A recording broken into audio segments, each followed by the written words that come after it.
Welcome back, nerds and nerdettes.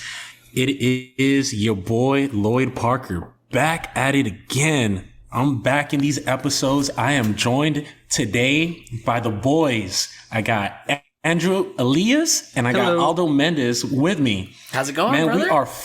We are finally back. Now we got the dream team going. How are we doing today, fellas? I'm great. Missed you, bro. I heard your voice for the first time again like 2 days ago, and I was like, wow, I forgot what Lloyd sounded like. I forgot what he looked like, man. I forgot how fucking ugly he was. Yeah, but hey, thank you, brother. Yeah, we're doing good. I hope you're doing fucking great over there in Austin, killing it, spreading the word of the cast. Hell yeah. Actually, I actually got someone to subscribe today while at a breakfast. So that's really dope.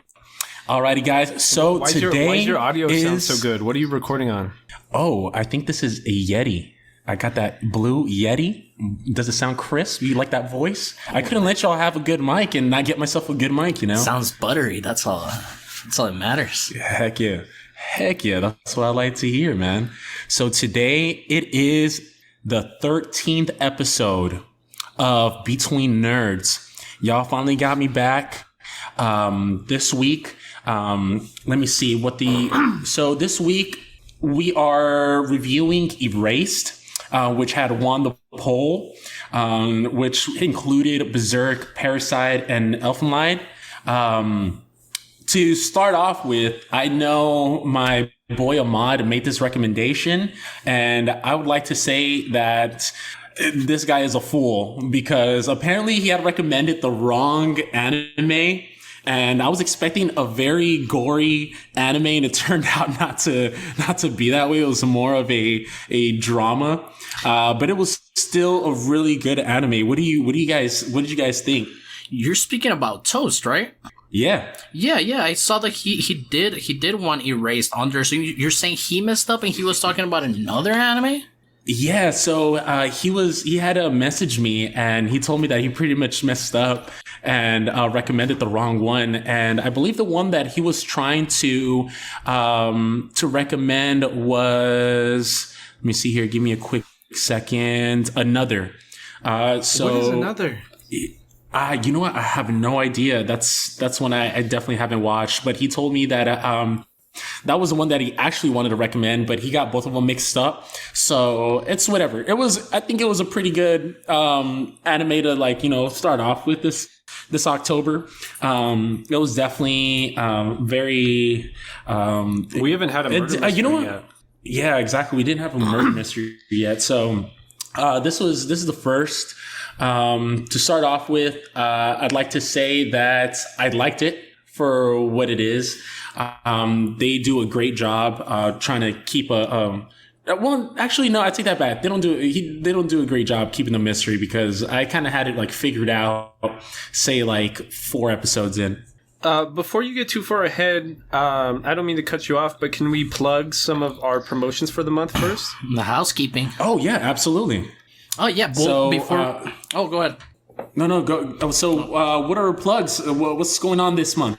Well, before we start off with this, I thought it was a great anime Erased. Before we start, though, please use, thank you for everybody that's been using the hashtags NarrativePause to help us donate to the Humane Society. And not only that, we are working on a giveaway for this month, so please stay tuned. Like Lloyd said, we did put up the poll where Erased won. We also had Berserk and Parasites, which we aren't gonna do a poll for this month as far as now. We're just gonna keep watching these animes that we had in the poll. Right. So just to reiterate, that is hashtag NerdyPaws, NERDYPAWS. For every hashtag usage, we will be donating to the Humane Society of El Paso. That includes likes and retweets. And every time you post a picture with hashtag NerdyPaws with a picture of your pet or your favorite anime pet, you will be entered into our giveaway for the month of October. Am I correct? Excellent. Yes, sir. Sorry, I just wanted to be explicit in that. Absolutely. And thank you for following us at Between Nerds. Please follow us. Watch with us. This is pretty much like an anime book club. You can just keep listening every week and we'll just digest what we watched that week. Please email us one of the concerns to, what's the email, Drew?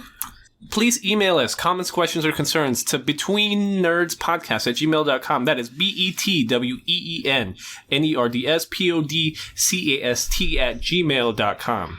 And to not drag any longer, let's fucking talk about Erased. Sorry, Lloyd. Kick it off. All right, so Erased. It is really good.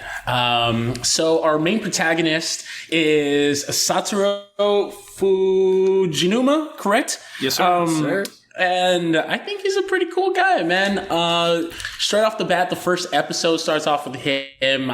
He's a pizza delivery boy, and we get a hint at that he's experienced these moments in his life where it's something seems off.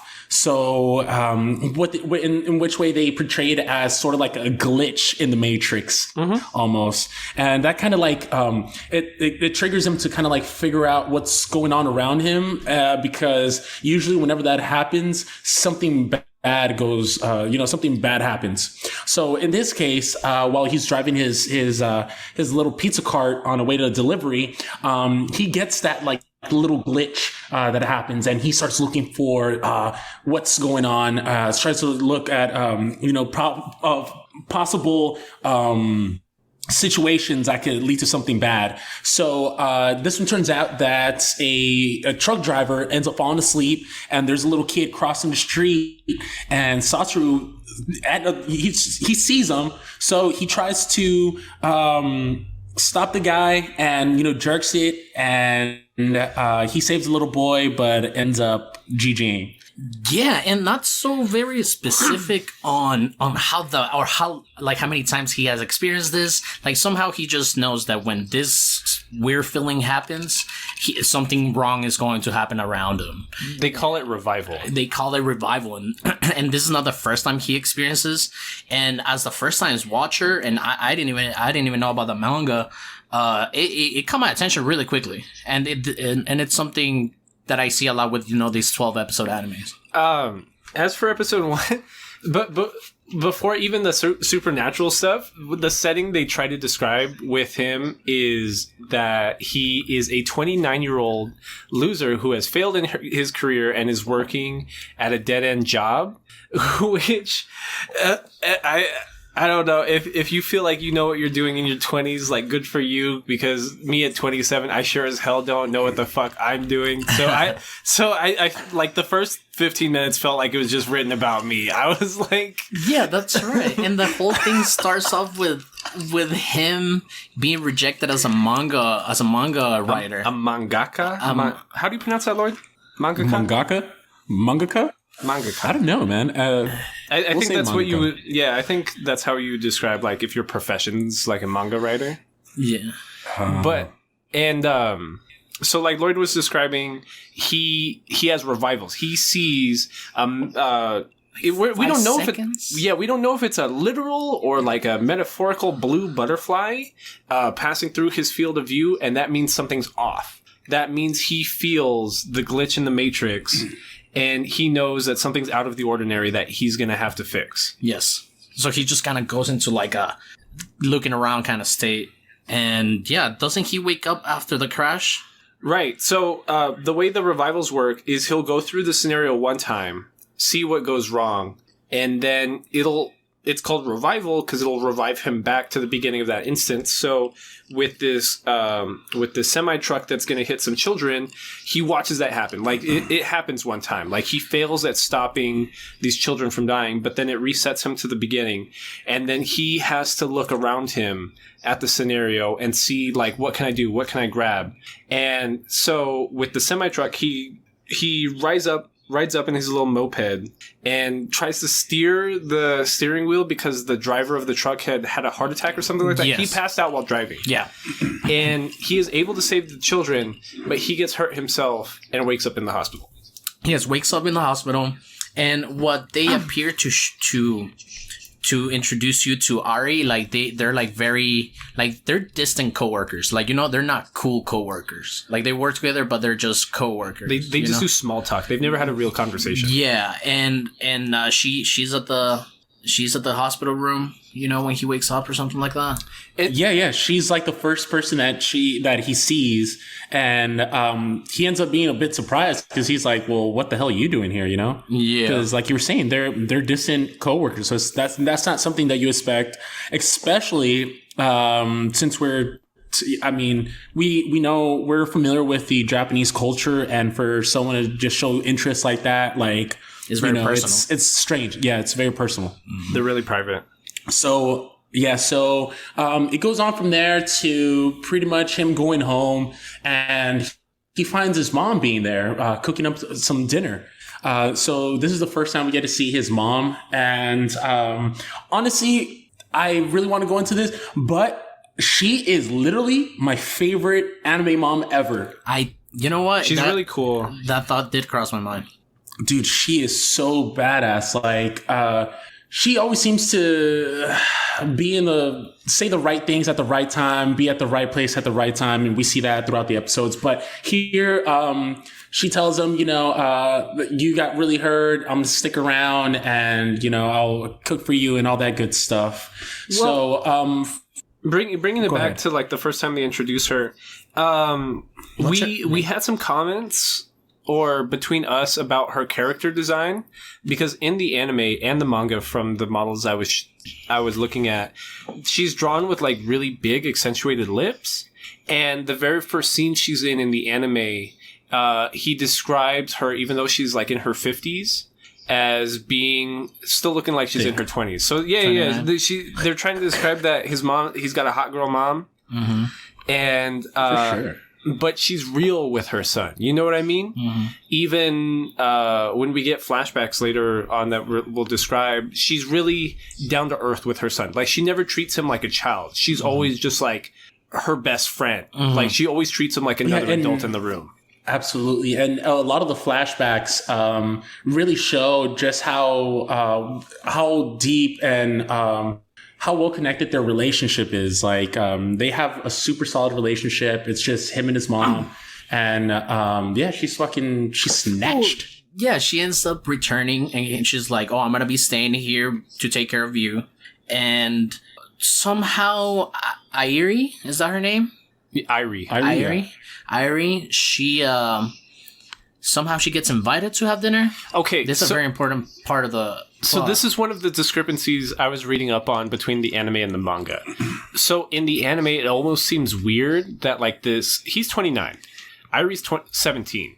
It almost seems weird that his mother would invite the 17-year-old to have a curry dinner with him and his mom. But in the manga, there's a lot more revival short stories up between our main character and Airi, where she knows of his revival superpowers, and they are using that to save like other children and people. So there's So I'm sorry, I don't mean to interrupt, but yeah, that's one thing that I really I also wanted to mention is that the way that the manga and the anime are so different is that in the manga we get to see him actually being able to use his revival and being able to use it multiple times and kind of having like that supernatural power to just go back. So so that's definitely one thing that's very different from the manga itself. And the anime is that here we just see it once, but in the manga itself we get to see it multiple times.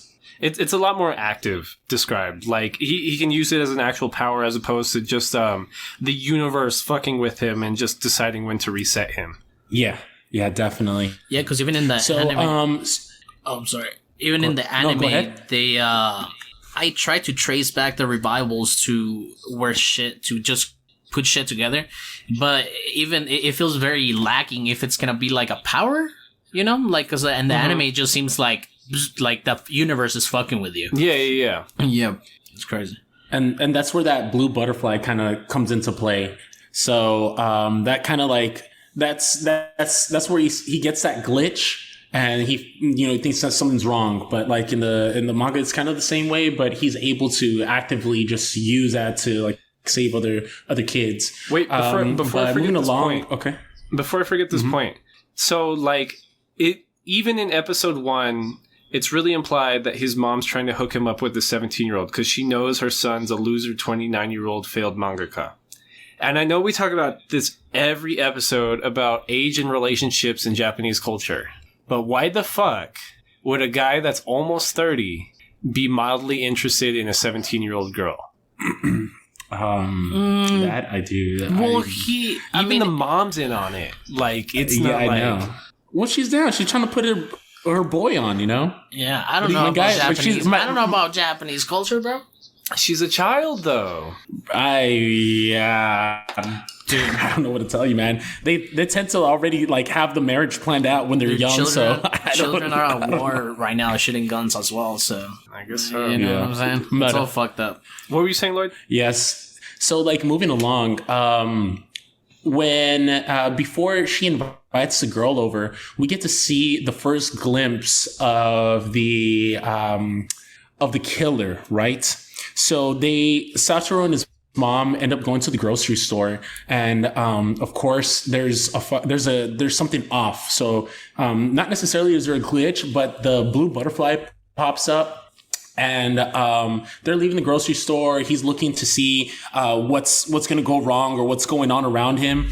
And we get to see the perpetrator walking with a little girl to his car, right? So the mom actually gets to get a glimpse of the guy. So this sets up a whole the next couple of scenes, because since now the mother has kind of figured out what's going on. Of course, we don't get to understand later on that she already had someone suspected, but yeah. So I think we forgot to mention that Satoru, when he was a young boy, this one girl, there's clearly a killer in the town, right? And when he was a little kid, that one girl that he never got to really talk to was one of the first girls to get abducted, and like just the first death in this series of killings. And they kind of explain that. Go ahead. This is in his hometown in Hokkaido. In Hokkaido, there you go. So yeah, we definitely get to see like what's actually going on in this story, and that's where it just starts leading on. He starts wondering about what happened to the girl, which what's her name, Kayo. Yes. So she was the first one to pass, and so from there, like, we just see the flashbacks just kind of explaining the story of how he's kind of, I'm not going to say involved, but he knew that he could have done something about it, but he didn't do anything about it. So we get those flashbacks. Go ahead. Yeah, they briefly show like a flashback of him like crying about when she initially got abducted. He's like, oh, I could have done something, and I mean, what could have he done? I mean, we don't know that timeline, but it was like... This makes me wonder if maybe he's gone through a revival at this point before and he just forgot about it. Because, like, you're right, there's no reason that a little kid would think he could save, like, a little girl from being murdered. Mm-hmm. And what basically... the main plot we end up describing in this anime at a certain point is he's going back in time to prevent her murder. He's trying to prevent Kayo's murder specifically. Yes. And that's like the overarching plot of this entire anime. Yeah, he's pretty much investigating a series of kidnappings against Old Town. Mm-hmm. So after that, since the mom already had an idea of who that might have been, we get to see another scene where the mom gives a call to someone about the killer, because she clearly got a glimpse of the guy, and we're able to see that, and so it kind of moves on into her going to the apartment, and she's getting herself settled in, and as she's settling in, she thinks that Satoru is actually walking into the apartment, right? So as she turns, she asks, "Oh, Satoru?" And it turns out to be the killer, because clearly she already had an idea of who it was. So yeah, she ends up getting stabbed by the guy, and we don't get to see this guy's face. We just get to see his like red eye, you know? And moments later, Satoru walks in, and my guy just gets put in like the worst situation ever, because he pulls up, he sees his mom laying on the ground, dead, of course, and he's just tripping out because it's something that's just unbelievable. And what's crazy is that I guess it was the neighbor heard something, some rustling or whatever, the landlord, and she walks in, she screams, and she just sees Satoru with blood in his hand and his mom on the floor, and calls the cops. That's a big like jumper right there, bro. It's like, how do you jump into that conclusion? I would. I feel like I would. If I saw blood, if I saw a dead body and I saw blood on somebody's hands, I'm like, bro, you fucking murdered her. But you know that's the mom. Wouldn't you know that that's the mom? She doesn't know the mom because the mom doesn't live out here in Tokyo. But he saw him. But you know what? Don't you know your landlord? What doesn't make sense to me about this scene is like the very next cut is he's trying to run away from the apartment complex, and the cops are already there. There's like 5 cop cars already fucking there, and when she just called the cops, like what? Like cop response time, they show up there in half a second. What I don't get is how this guy just keeps running into a revival. Like he runs away from that crime scene when he gets like blamed, I guess, and now a fugitive. But I mean, he just starts running, and then in the anime, at least, he just runs into a revival. Like you're missing one little detail. What? So he's walking out of his apartment, and he sees a person in a suit and a top hat, and he automatically knows that person is suspicious and assumes him to be the person that killed his mom. Yep. Yeah, but not only that, but okay, so there's that. He knows something's up. He walks in, he sees his mom. She's GG'd. He has blood in his hands. The landlord pulls up. And what trips me out is like he doesn't even try to explain himself. Like there's no he doesn't try to do shit. Like this guy, he literally comes out seconds later, and then the cops are already there, and then like he doesn't even try to explain himself. He's like, oh fuck this, I'm gonna book it. It's like, bro, why are you gonna fucking book it? You clearly didn't do anything wrong. Like this situation, this didn't make sense to me. But I feel like I didn't a lot of the evidence. evidence. I feel like if I was in this situation and I had the blood on my hands, and like there wouldn't even be any other suspects because like the mom's out of town right now. She's visiting her son, so the only person it could be is the son. So like. I would assume that the cops have bad intentions. I wouldn't assume that they're going to put in the work to actually like put more work into investigating the situation. It's like, no, this guy is not guilty. Yeah. Okay, so after that, he runs away, and he runs into a revival because he can't believe it. And I guess this is one of the times where we see that he wants to go back. And he goes back to like 1988. There you go. Yeah, he goes back to 1988 when he was how old? Like 12 years old? Younger, I think. Yeah, I think he was closer to like 9 or 10. We miss one more important scene with the mom and the killer.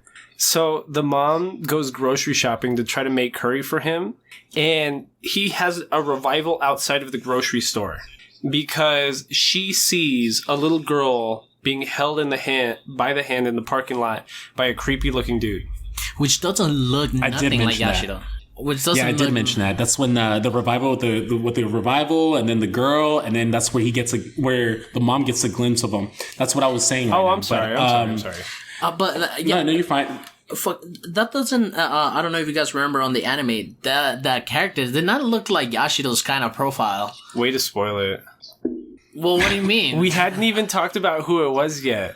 Well, you've already watched this. We hadn't even. I'm saying for the listeners, we had not yet described like who the killer in this murder mystery anime is. Oh man! So it's some guy named Yashido. You don't know who Yashido is yet. Okay, go on, Lloyd.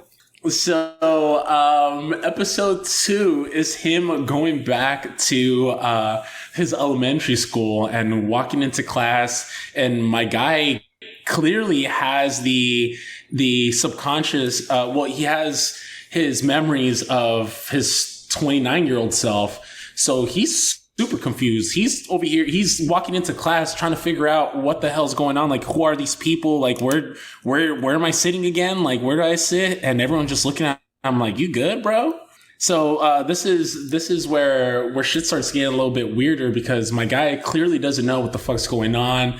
I guess he really glitched out of the Matrix and went way back. And so he ends up like running back home because of clearly his mom had passed. So the first person that he wants to see is his mom right after school, right? And so he goes back, and my guy is walking in. This dude bursts into tears because he sees his mom. I like this. I felt a bit like heartfelt. I was like, oh, okay, for sure. Like my guy, like. I think it's early, even early on in episode 2, I think he knows that this revival has something to do with his mom's death. Because even before he goes to see his mom, he's thinking to himself, like, I only got sent all the way back here because there's something out here in 1988 in my elementary school that will prevent my mom from getting murdered in the present day. Correct. Yep. And so that's the end of, like, episode 1, right? Episode 2. Does that end at episode 2? Yeah, that's the episode of episode 2. It's him like going back and like figuring out what the fuck's going on, and he realizes that he has a chance to pretty much figure out who the killer is before any of these killings happen. Because even when he's running back, he sees Kaio, and he's like, "Oh shit! Like that's that girl." And I'm back in this time. So and Kaio's the classmate that he had cried over about not preventing her death when he was a child already, right? Mm-hmm. Yes. Mm-hmm. And he remembers from that timeline that she was a victim of a series of like kidnappings in the town. And then so she was the first one, then who are the other girls that they described that that were part of the serial killers? Well, the other victim was the other friend. Do you remember the other friend, that one that looks like a girl? Yeah. There'd basically been 3 children that, from his elementary school in particular, like his classmates, people he knew, that were captured and murdered in Hokkaido during this time. Yeah, Aya is the other victim. And then Hiromi is the one that we're talking about, and he was his best friend. But yeah, moving along, like the 3rd episode and 4th episode, we start seeing that he realizes the fact that he has a chance to help these people, to help his kids, his friends. And so the 3rd episode explains what happens with the series of the killer. Kaio, with her initial death, it was, what is it, like February, right? January or February. And it was snowing. This is a girl that is she's a loner, didn't want any friends. And, the last time that he sees her before her death was he saw her at the park by herself, and he didn't bother like talking to her. So now he feels, he's starting to feel that obligation to, try and save her and try to be her friend. And there's a lot. That's probably one of the most important scenes in the entire anime, because there's a lot of just like emotional subtext there. So you're even looking at just the character models, just their faces. You see her as standoffish at first. Like, she's like, get the fuck away from me. She doesn't trust anybody. We know that she has bruises, so we know that she's being abused. And we know because of that, she doesn't feel safe around anyone. So like immediately, like he tries to be friendly and say what's up. She has her guard up, right? And then he's trying to be fake. You know what I mean? He's thinking with his 29-year-old brain, trying to coerce her down. So think of it, if he was in his 29-year-old body, using that logic, that mentality to try to talk down a little girl, she's going to be standoffish. She's not going to trust you, right? So it wasn't until he started being genuine and started acting like a kid, like he had genuine concern for her and her safety, that she like brought her guard down a little bit. And she was more willing to see what he had to say. Yeah, and very sad. Like throughout the like the first third of like the anime, like the Kaio, she's very like sad. Like her demeanor is just very sad, and it's fucked up. Because in episode 2, you see the beating scene where the mom is just beating the shit out of her.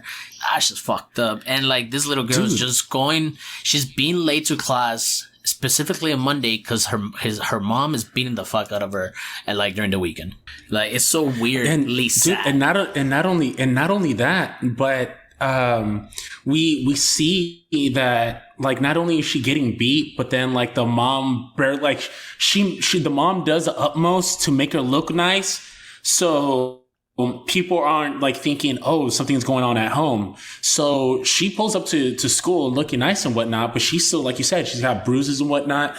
And then on top of that, like she's never, later on we get to see like flashbacks where she doesn't even get a solid meal any day. Like she gets fucking bread Crackers.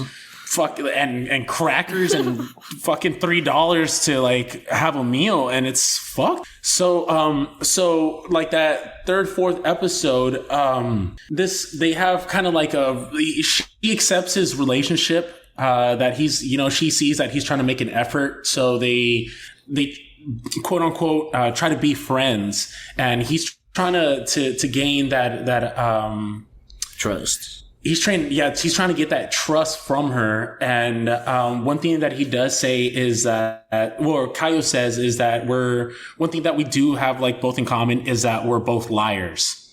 And I mean, later on, if he says, I'm not trying to lie and this and that. So he's trying his utmost to like be friends. And his best friends, they're kind of wondering, why are you doing this? Like it's off character for him. Are you? Yeah, it's a very off character. And it's I mean, it's pretty interesting how it kind of like develops over time. And one thing that I do want to say is one scene that I thought was like pretty important was that a lot of characters don't get like a full introduction, like from the foot to the top. And I know you want to say something, Aldo. Yeah, I know. I know what you're saying. The characters are introduced super like boom, boom, boom, and then we see that a lot of flashbacks that Satoru's having of the original timeline that he went through, and we see that a person from the original timeline, Yuki, the cool older dude, got put on death row the first time because he got blamed for the series of kidnappings, right? And every character introduced in this anime is super important. So Yuki is an older teenager, young adult kind of guy, but he's a little off. He's a little stutter. He's got a stutter. He's a little. Yeah. He's on the spectrum. Is I guess how I'm trying to put it a little bit. Yes. But he's a good guy at heart. You know what I mean? Like, you just meet like people that just genuinely care about like your interests and like if you're doing well in school and all that stuff. That's how this Yuki guy is with the kids. Mm-hmm. And he is the one that took the fall for these murders. But what we know about our antagonist is he had a pretty healthy relationship with Yuki. Satoru had he felt like he knew Yuki was a good person at heart. Mm-hmm. So it didn't make sense to him that Yuki had to take the fall for this. So, like Lloyd's describing, episodes 3, 4, it's kind of a mesh. It's just resetting the 1988 Hokkaido environment.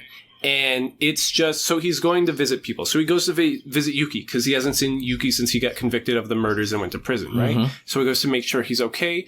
And Yuki right away is just like, yo, why aren't you in school? What's going on? Like, and Satori starts asking like a lot of questions like, yo, what do you know about Kaio? Have you been hanging out with her? And he's like, yeah, she's by herself a lot. She doesn't seem to have a lot of friends. I kind of worry about her. Mm-hmm. And they kind of make you look and like they put a spotlight on Yuki as far as this thriller starts going. But yeah, cool dude, but he ends up in the original timeline, he ends up in death row in 2006. He ends up in death row, but this time around, and then even Yuki notices that the way Satoru like leaves the room is very mature of him, and he's like, hey, you seem kind of mature.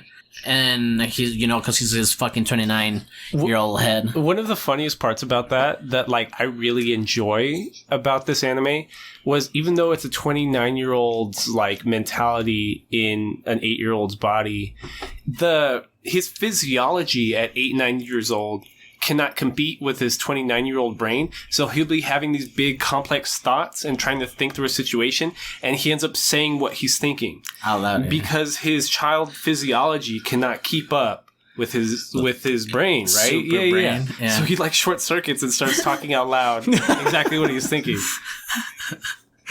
Yeah, dude. I love talking about that. It's like I love how the story is also, I know he's his brain is 29 years old and a young body, but then we're still seeing the developments, all the children, like he's still changing kid. the timeline. Yeah. Oh yeah, He's yeah. like, fuck that. Yeah, so I really like that about the anime too. It's like we're still seeing like, these young kids still being kids, but my guy just, he's on a higher level. Like he's thinking the whole time, he's just trying to like figure shit out, trying to get hints, trying to figure out who the killer is. But he's trying to do it on his own. And after a while, some of his interactions with Kaio, you see that too. Because like his 9-year-old physiology might have like a little crush on her, but in his head, you hear him as the narrator being like, yo, I'm 29 years old. Why the fuck am I acting like this with a little girl? Yeah, that's funny. Honestly, if this would be adapted, like a story like this would be like pitched in America, I don't think it would fly. I think they would just be like, nah, dude. Dude, I love this shit. This is almost it's almost like pedophilia in a way. It's like, no, dude, like it's clearly, he's 29 years old. We're gonna have that pedophilia conversation sometime a little bit later, because me and Aldo have been trying to discuss this whole week. Okay.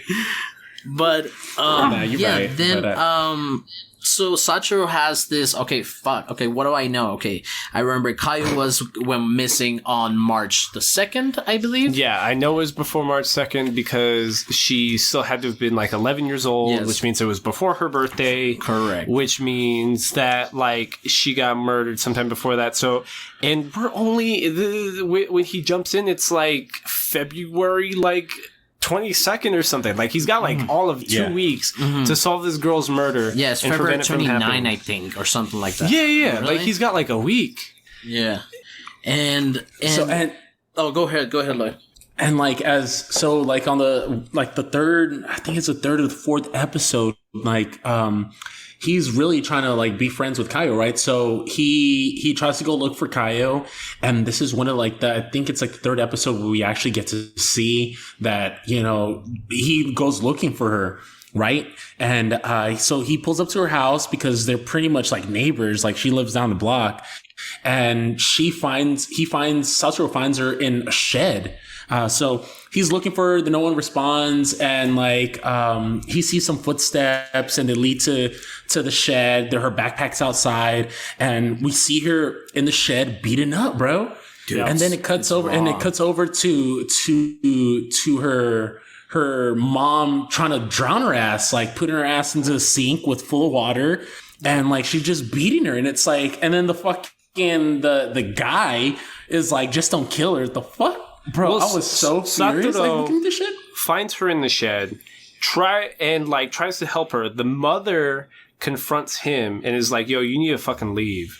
And then later that night, the drowning scene you're describing, she's waterboarding her. She is forcibly on iced water. Yeah, she is forcibly dumping her head in the sink with iced water because she's like, hey, your face is all swollen and fucked up. You're not going to school tomorrow looking like that or I'm going to get in trouble. Mm-hmm. And that's the stepfather who is what Lloyd's describing, watching this all happen and not even helping. Like, he's just drinking like a beer and smoking a cigarette on the couch. Hey, don't waste any ice. Oh my god, that's being what a he piece says. Of shit. Yeah, and it's so crazy, man. I felt for Kaio. Like, I was like, man, it's like this little girl's just sad. It's like, like if I wasn't in Satoru's place, I think I would want to do the same thing. You know, that's fucked up.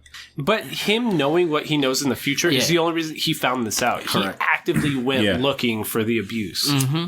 And yeah, the mom in this anime, it seems like everybody gets red eyes to emphasize, like, you know, like It's like evil, menacing. It's the killing instinct is how I would describe it. Like once somebody's eyes go red, that's how you know they're just willing to cause harm on somebody. You know, like a normal person I won't fucking kill you because just morally, like I can't let that happen. Yeah, or like, but like once you get those red flaming eyes, you just lack that basic compassion and empathy.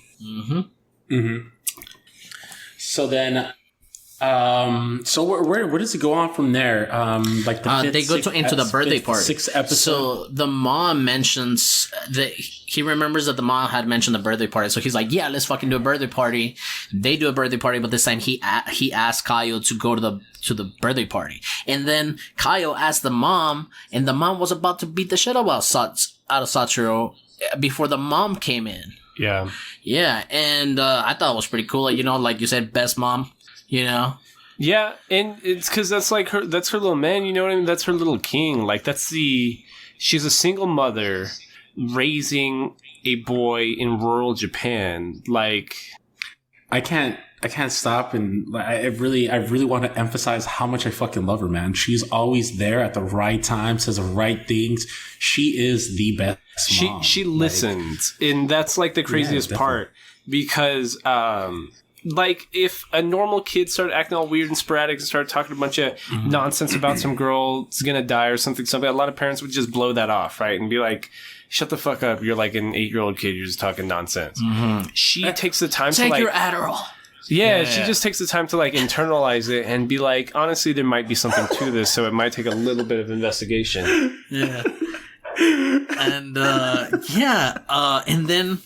they end up having a good time at the birthday party, but Kaio seemed very like distant about the idea. She didn't look very excited about the idea, but that was because they share the same. We find out that they share the same birthday. Yeah.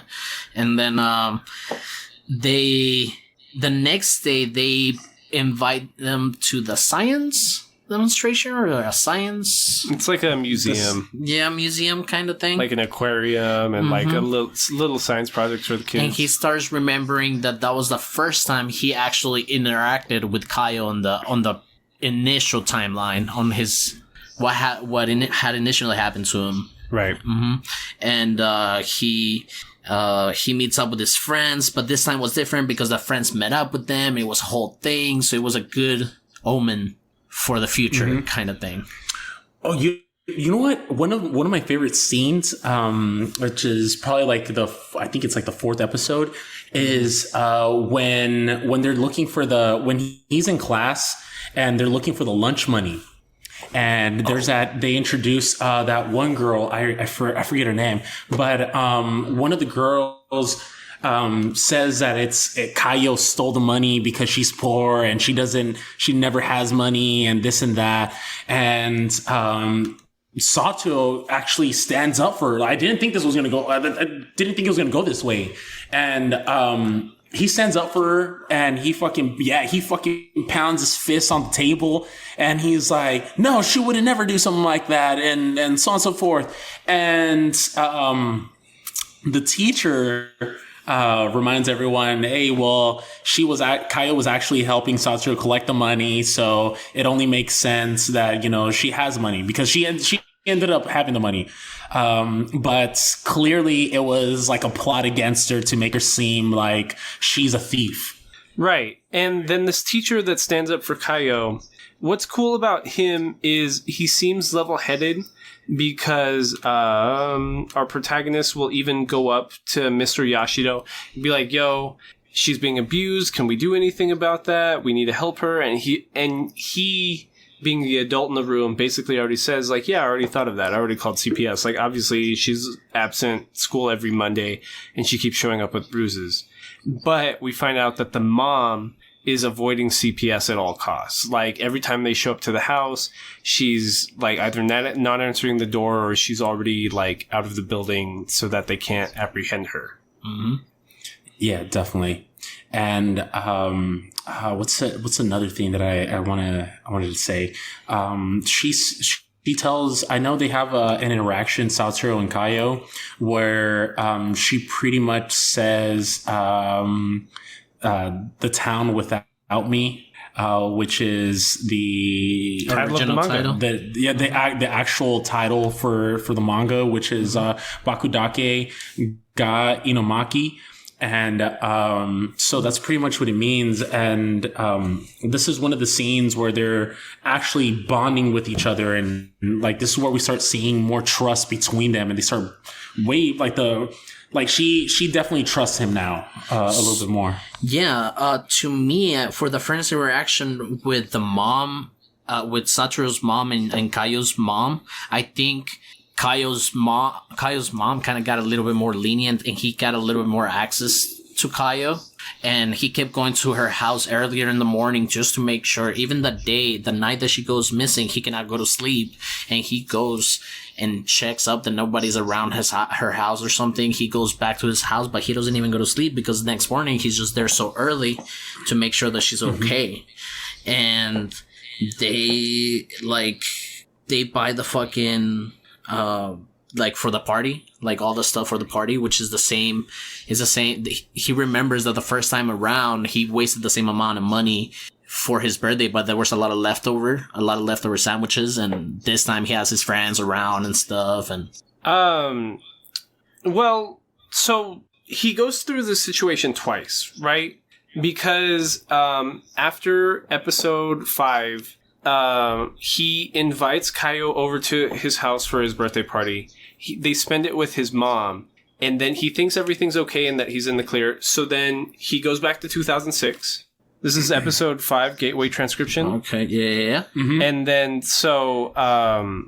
but nothing's changed. Like, his mom's still dead, and he's still on the run, and he's trying to run away from the cops. So this is when his co-worker, Irie, scoops him up, and I don't know, he's like saw her on the street or something like that, and that's when she knew that he was on the run because he wasn't at work, so she hides him at her place.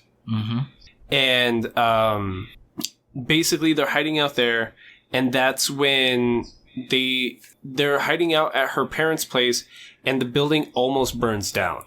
Yeah, somebody burned it down, right? Right, because whoever the murderer is that just killed the mom in this 2006 timeline knows that our protagonist is with Irie and tries to burn down the house with him. Mm-hmm. So at this point, they try what I thought was kind of a bit half-assed was them not doing a great job and hinting at different people being the killer.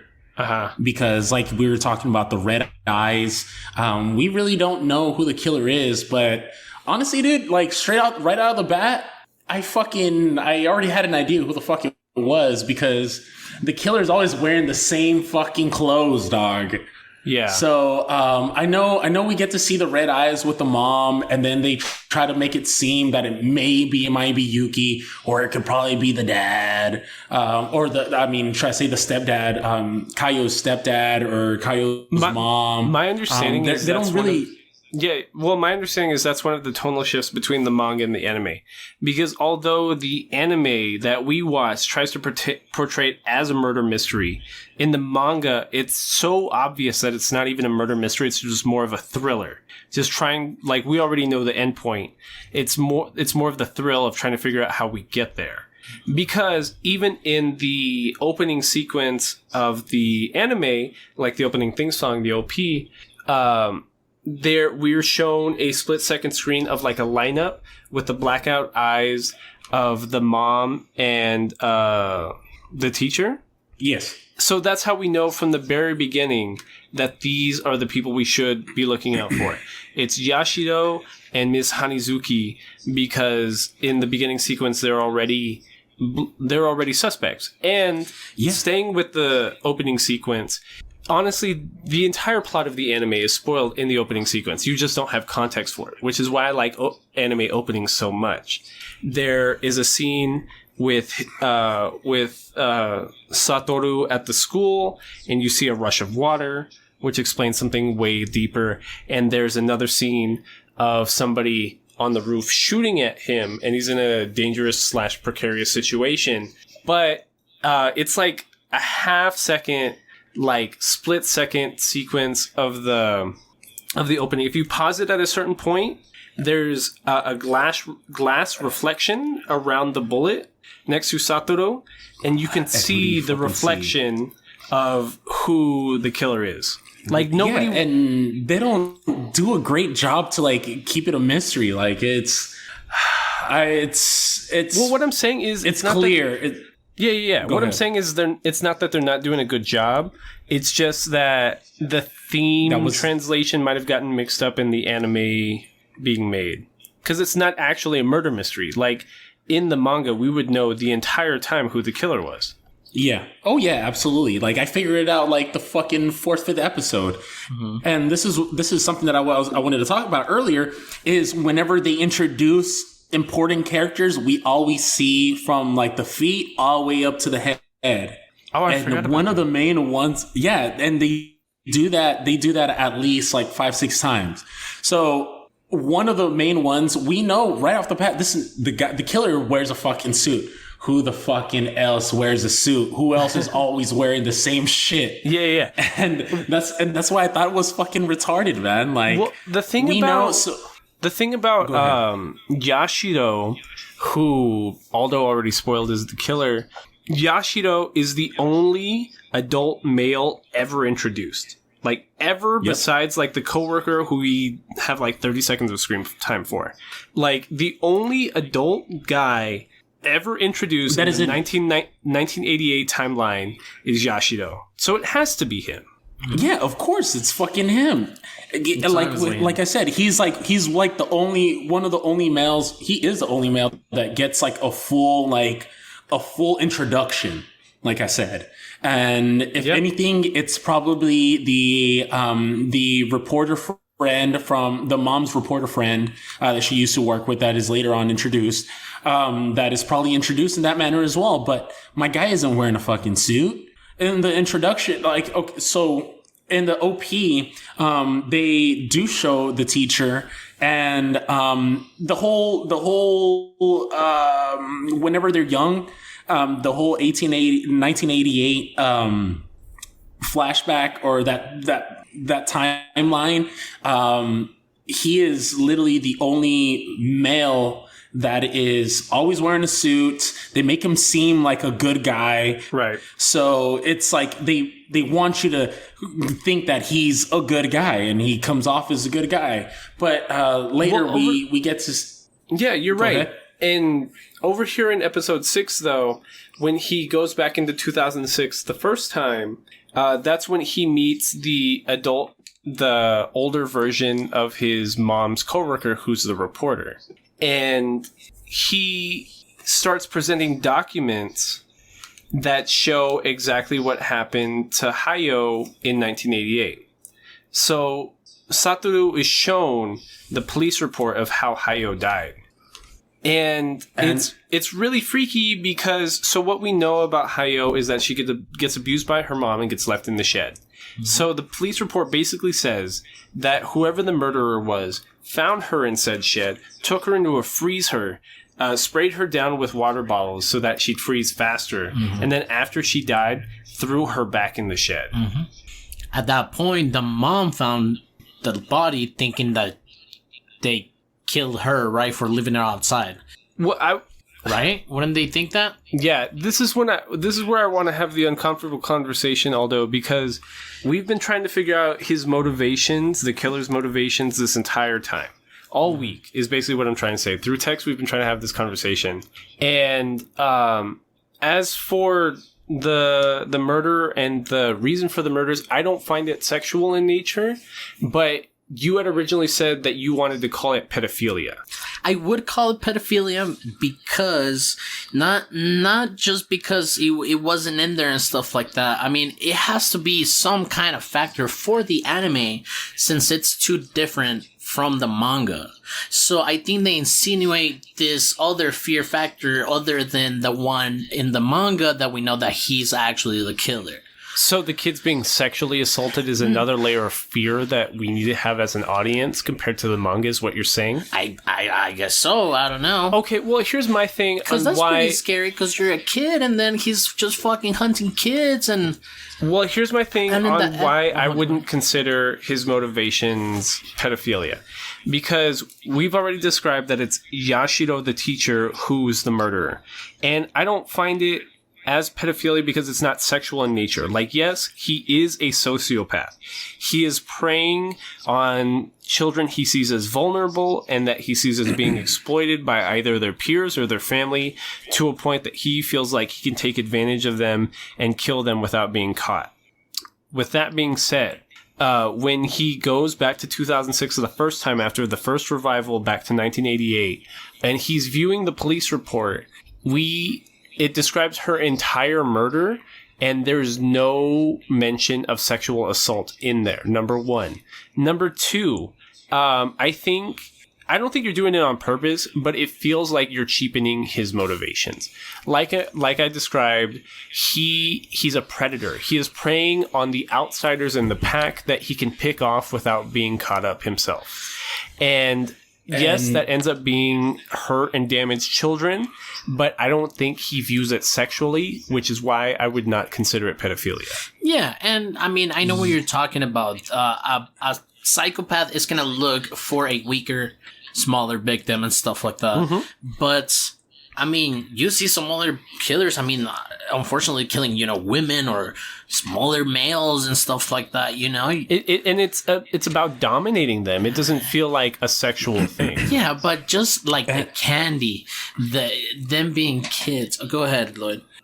And I mean, yes, you're right. And I know my initial thoughts are that he is a fucking pedophile. And of course, he's a piece of shit. But I know. So when Yuki gets caught up, they say that they had found like some books that were read by a lot of pedophiles, right? So they make it seem like he's a pedophile, but he's not a pedophile. So this is where we kind of get, this is why I kind of initially got my notion is like, oh, well, this fool's a fucking pedophile. He's a piece of shit.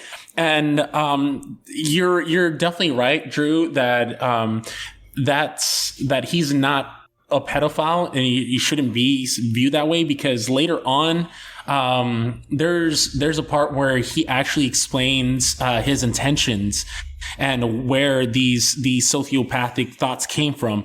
And this is something that was embedded in when he was a little kid, when he got where Yashiro explains that his mom had gotten him a hamster or a gerbil, whatever the fuck, and the gerbil just ended up fucking multiplying because he had a little significant other and he had a bunch of them, right?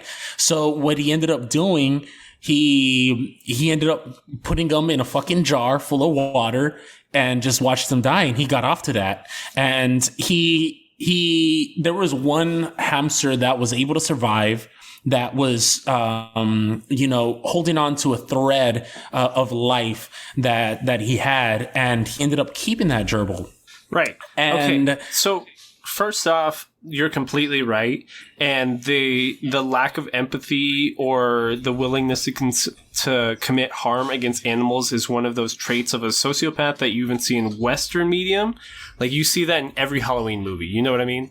Like, that he was a murderer because he was willing to commit harm on animals. And the web you're talking about is a prevalent theme in Japanese media called The Spider's Thread, which is based on a 1918 short story by Ryunosuke Akutagawa.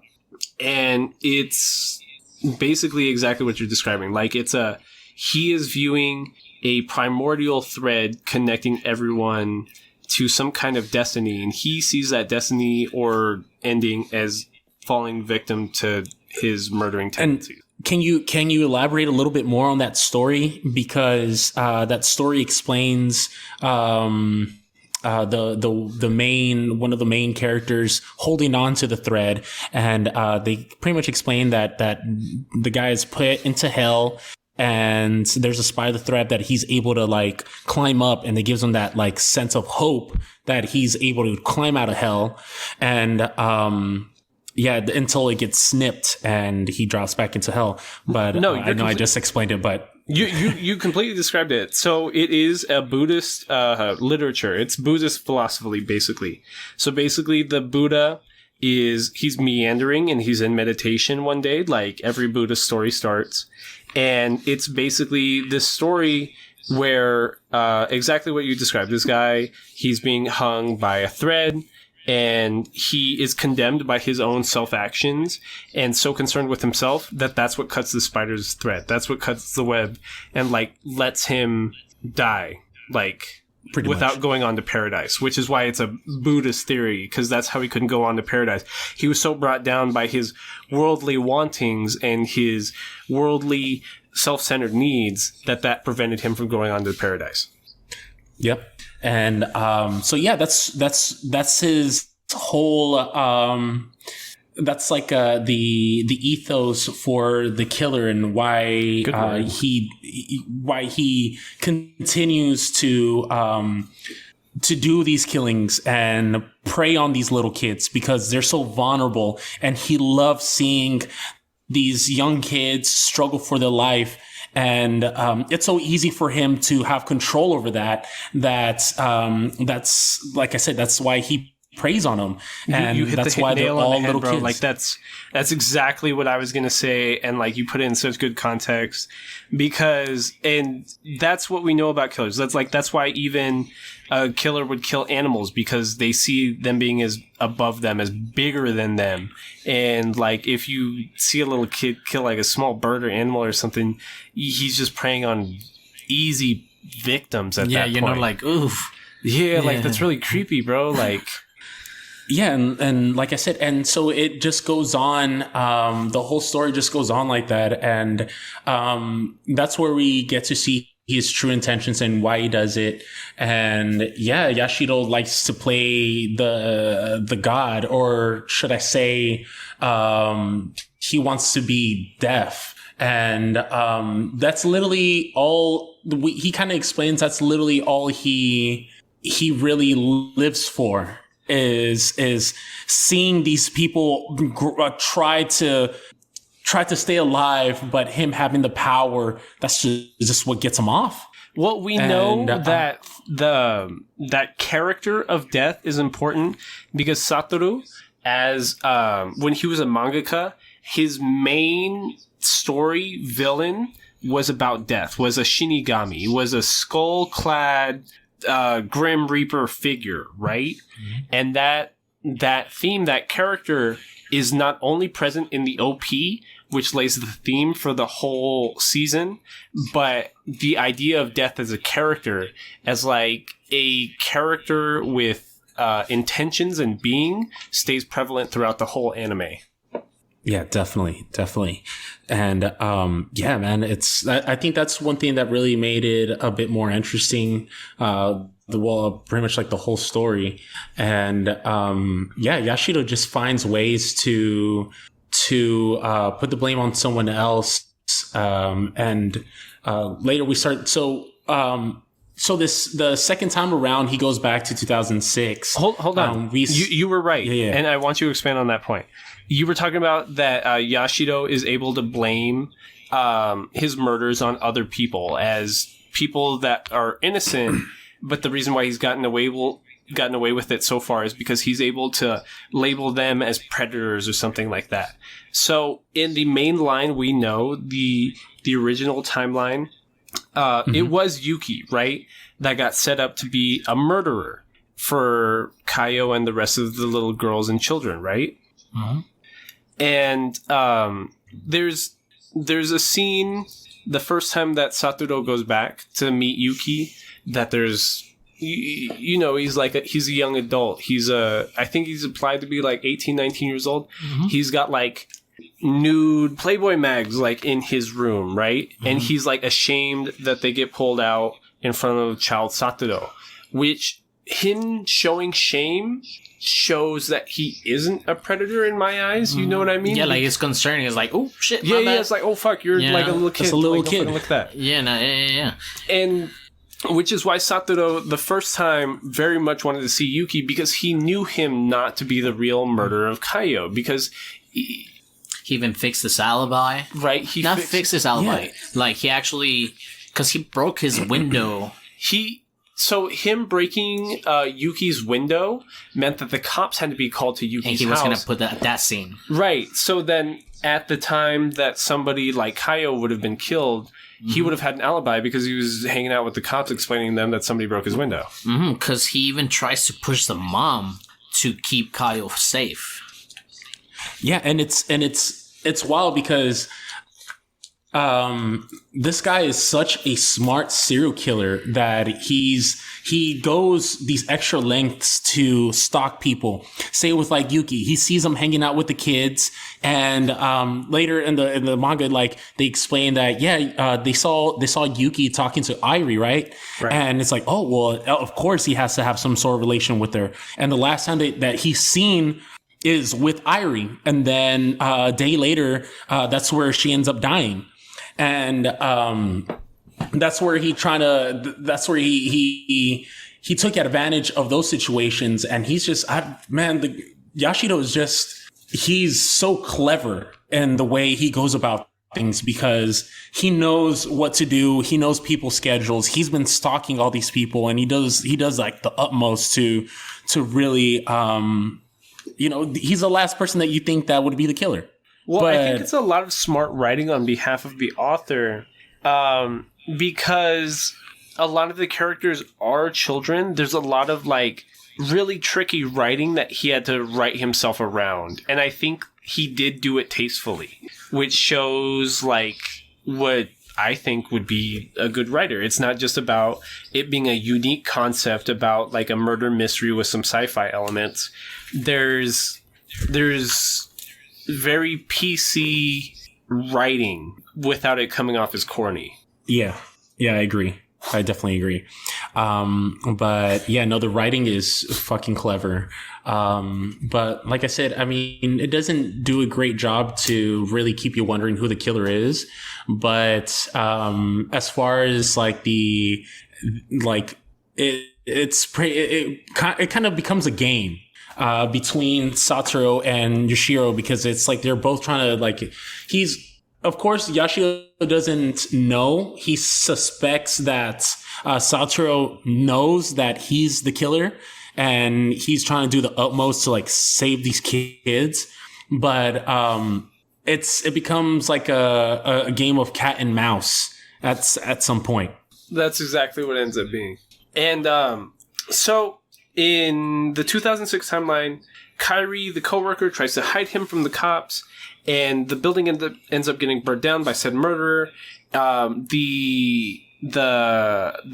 pizza restaurant manager getting punched in the face by Kairi because he's trying to capture our protagonist and turn him into the police. And then Satoru just goes back and reincarnates back in the past. And I think we've touched back on this a couple times, but I just wanted to be explicit that we are going back to 1988 the second time.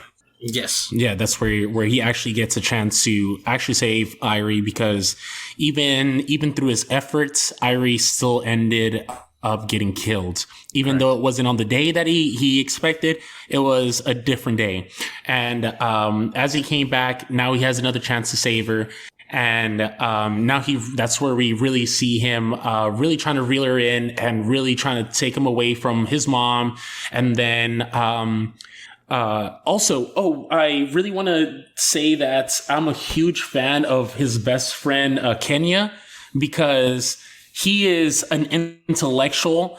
And even though he's a little kid, he might as well also be 29 years old, because the guy understands that there's something off about his friend, and Satoru ends up the second time around explaining what the situation is, and they're all about it. Like, they're all down to save these kids and their friends. And I think that's really, really great that to have these sort of friends.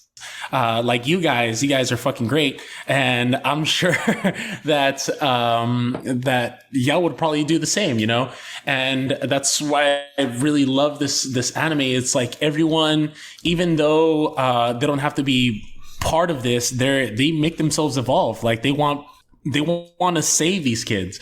So so the whole time he ends up taking Irie. They end up getting her away from her mom, and she ends up they end up hiding her Kaio, in a right? bus, right? Yeah, Irie. Irie?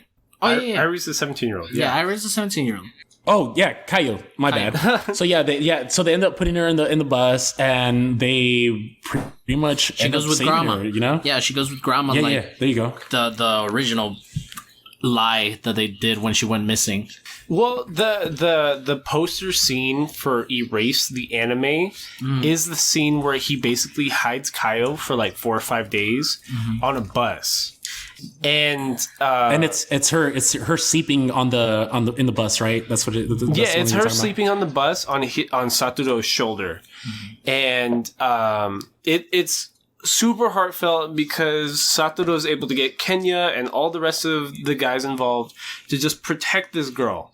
Like, even though they're all 8-9 years old, they all realize that her like physical self, like, she is mortally in danger, and they are able to come together as a collective as children and protect her.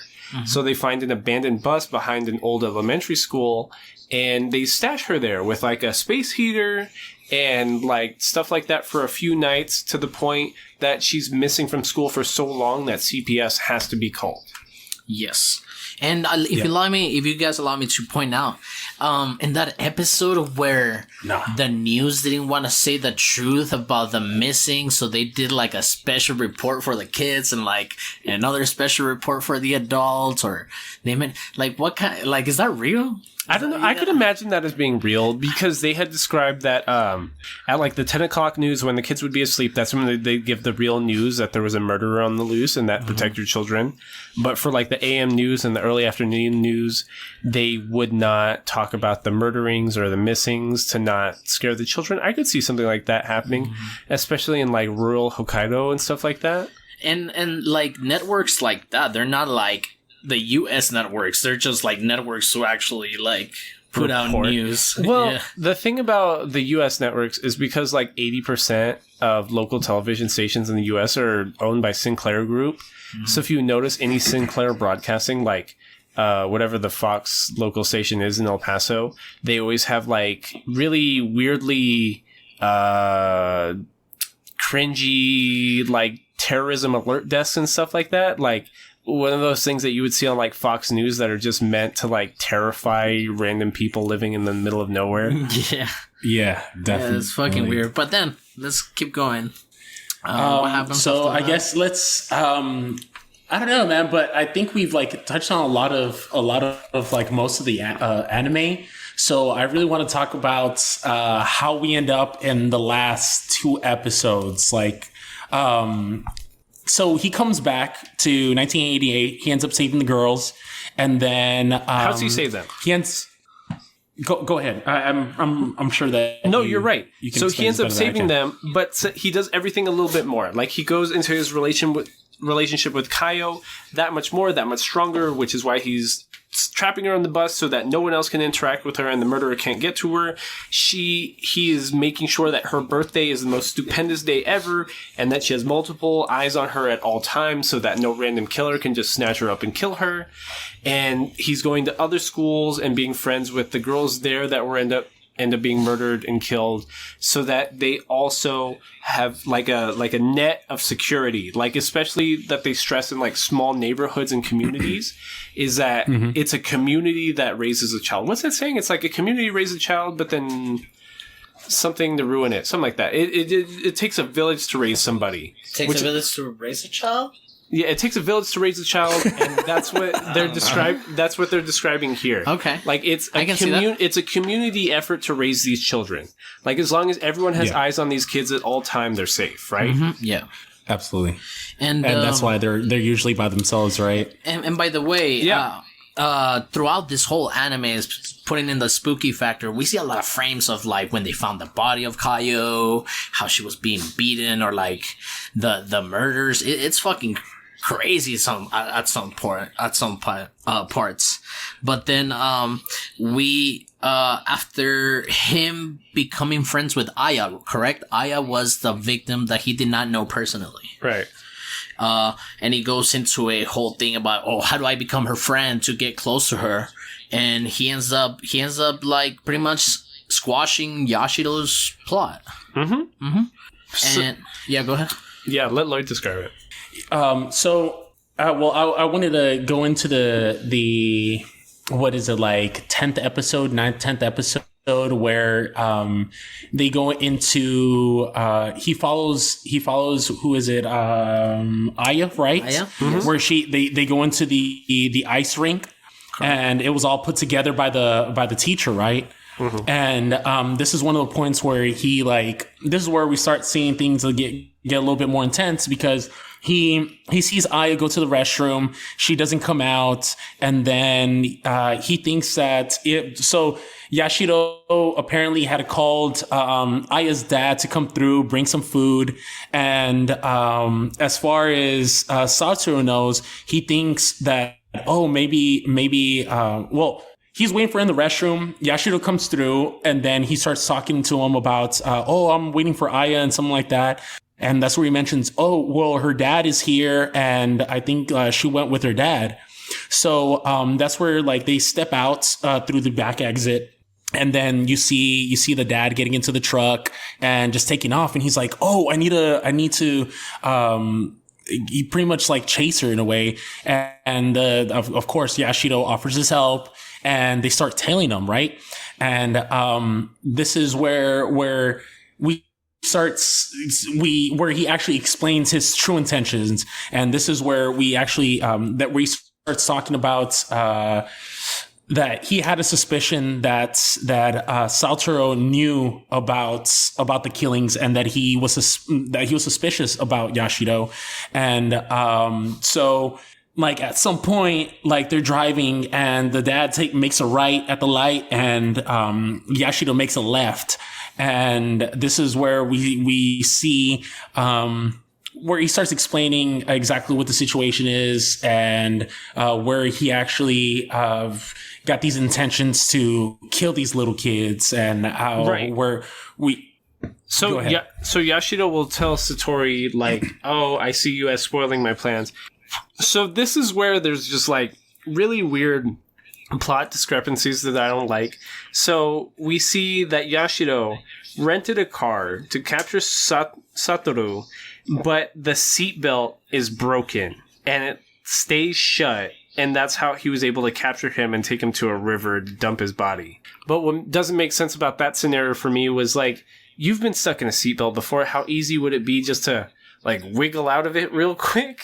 And yeah, he's a little kid. Like, come on. Yeah, and that's what doesn't make sense. And my understanding is that there is a live action drama version of Erased, and there is a different, I don't know, plot sequence keeping him in the seat like he's tied down or something, as opposed to this, which is taken straight from the manga, because I guess they realized when producing the show that also didn't make a whole lot of sense.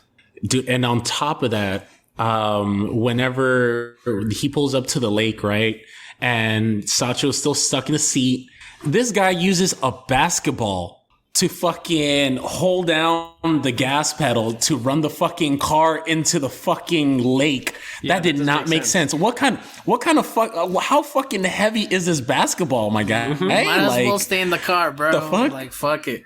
I know. Exactly. No, and I had a question. We were having this conversation with Drew earlier. At that point where he's like, I know your future, Yashiro, or something, and he turns back, does he go back and save him? Because, I mean, if you let a kid drown on cold water, he'll die, but we know he ended up in a coma. Did he get him out? Yeah, I think he ends up... I think he ends up getting him out, dude. Because there was nobody around. Nobody knew where he was going to be at. So from my understanding, I think it's from the manga. They explained that someone was walking by and they saw the car in there, and they saw the kid. They saw Satoru in there, and so what the anime explains is that the water was so cold that it was able to keep the body, his body alive and his brain alive, which pretty much just put him in a coma. And my guy ended up in a coma for fucking ever. Okay. For like, what was it, like 20 years? No, Dude, 10 years? I think it was like 10 15. Yeah.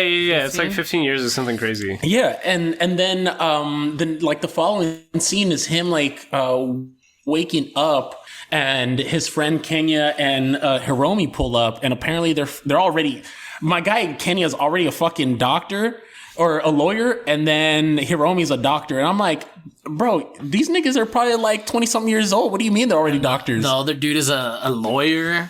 Yeah. Yeah, exactly. Yeah. So it's like, so that was another part where I was like, damn, like these niggas is big smart. So what's telling about Satoru in this part is that because he's been in this coma this whole time, he didn't actually use his power. So he's just kind of lost in his memories on what's going on. But he does realize that he has understandings of like terms in the hospital, and in the manga they describe his art like manga skills are still intact, which would not make sense that if you were a 9-year-old that went into a coma for 15 years, that you'd wake up with all these skills and knowledge that much later. And the what was it? He doesn't remember. Oh God, I forgot what I was gonna say. He doesn't remember anything.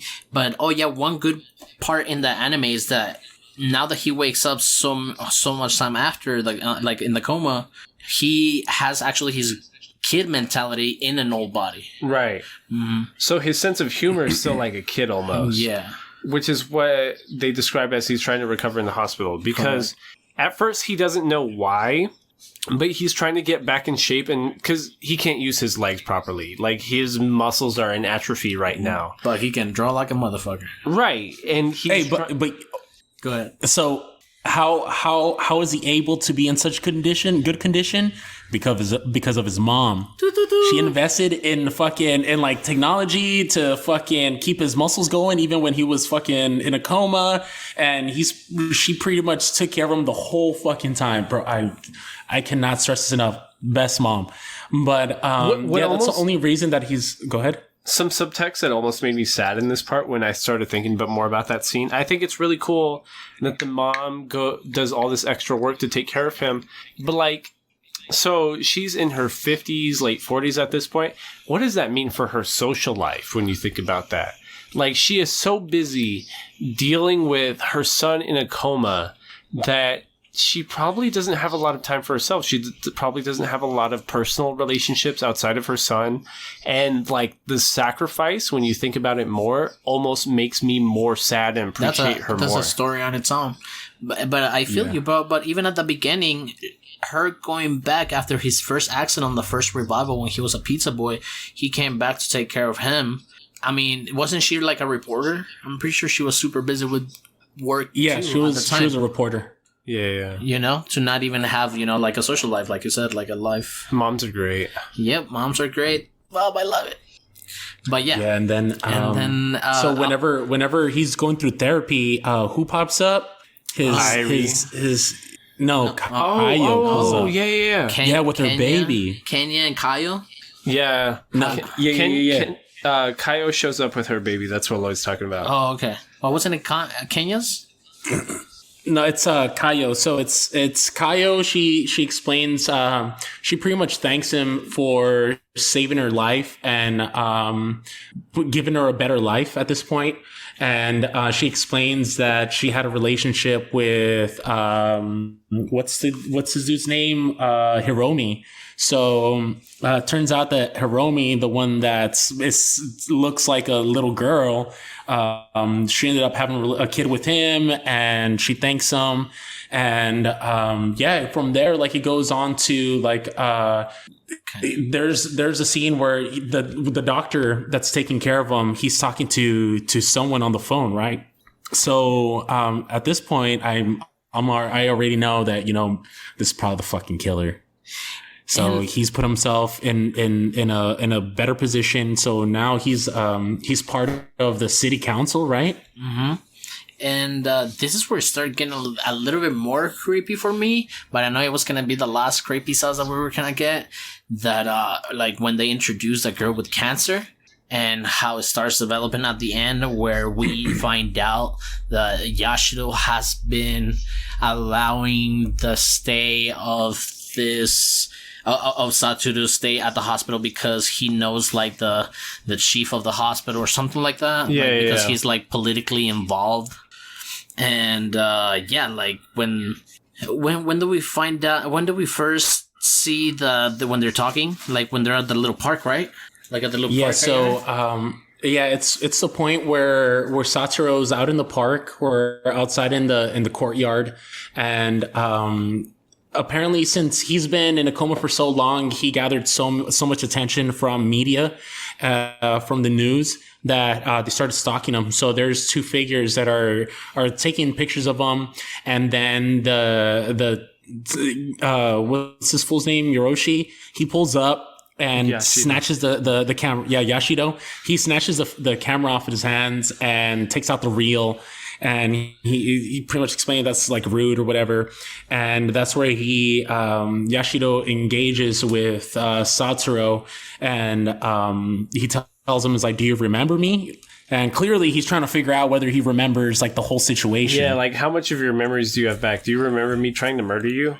Exactly. That's literally what he was trying to say. We forgot about a point that when Kaio comes in with the baby starts getting a little fuzzy and starts crying, and the baby kind of pulls out his hand and kind of touches Satoru's hand. And as we already know that this goes back to the time where they touch hands at the park. Oh, where Kaio and Satoru. And we find out that this is the point where he actually gets his memories back. And everything else we see from here, we see that he's playing. Clearly, everybody. he remembers. Yeah. From this point onward is my understanding where the manga and the anime start separating a lot, because me and Aldo were trying to figure out why this happened. So before I'd ever watched Erased, which was barely this week, I would always see Erased talked about on like anime Twitter, and those posts that are like, great anime with terrible endings, and Erased would always be on there, and it didn't make any sense to me. But because after episode 1, you're like, this is excellent. What the fuck are you talking about? This is how could they fuck this up? But after looking on the release schedules between the manga and the anime, the manga had gotten delayed during its publication at a certain point, but the anime was already being produced. So that's why, like, the anime and the manga were released within 3 weeks of each other. Like, the last episode of the anime and the last volume of the manga were released within 3 weeks of each other. So it's that Game of Thrones effect. Like, the anime creators ran out of production material at a certain point, so were forced to try to just, like, fudge some details and try to figure stuff out on their own. And that is nothing to knock on the director, who is Tomohiko Ito, because he's the guy that made like every Sword Art Online spinoff. He works with A1 Pictures a bunch. Like, he's an accomplished director. As we come to find out, that A1 Pictures is putting out some bangers. Yeah, A1 Pictures got a bunch of bangers. Like, and I don't semi-finished bangers, but they're good bangers. Yeah, and because we know that they had a semi-production in Darling in the Franxx. Yeah. They did Sword Art Online. They did Your Lie in April. They did Blue Exorcist. They did, like, they just have a bunch of really good classic anime that a lot of people like. And it just seems like maybe they could have just delayed the production of the anime to a certain point, that they didn't need to rush it, and they could have just waited for the source material to end. Mm-hmm. And because the ending for the manga and the drama live action show is very different from the anime. So I guess, Aldo, can you pretty much explain how it kind of like it wraps up? Like this, this last episode. If we do come back at the last episode, it's It's very lacking. I would say, as just for the anime on its own, it's just about Yashido. Yashido kind of developing this plan around Satoru's situation, and I come back to the creepiness about that girl with cancer, because at some point, while Satoru's playing the part of him not remember anything, there's a part where Yashido and Satoru get in an elevator situation, Right. and Yashido does and if you allow me to say that, he's been doing this whole thing with his finger while he drives, Tapping. you know, and he does it again while they're in the elevator. So Yashido, thinking he knows best, is like, I know that's what triggered you memory to come back. And they kind of get into like the tension starts building, and they end up in the roof. And in the roof, it was weird for me.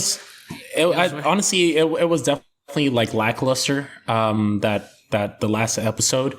But yeah, like he explains, like I was saying, he does the tapping, and then Yashido thinks that that's the moment that he remembers what had happened years back.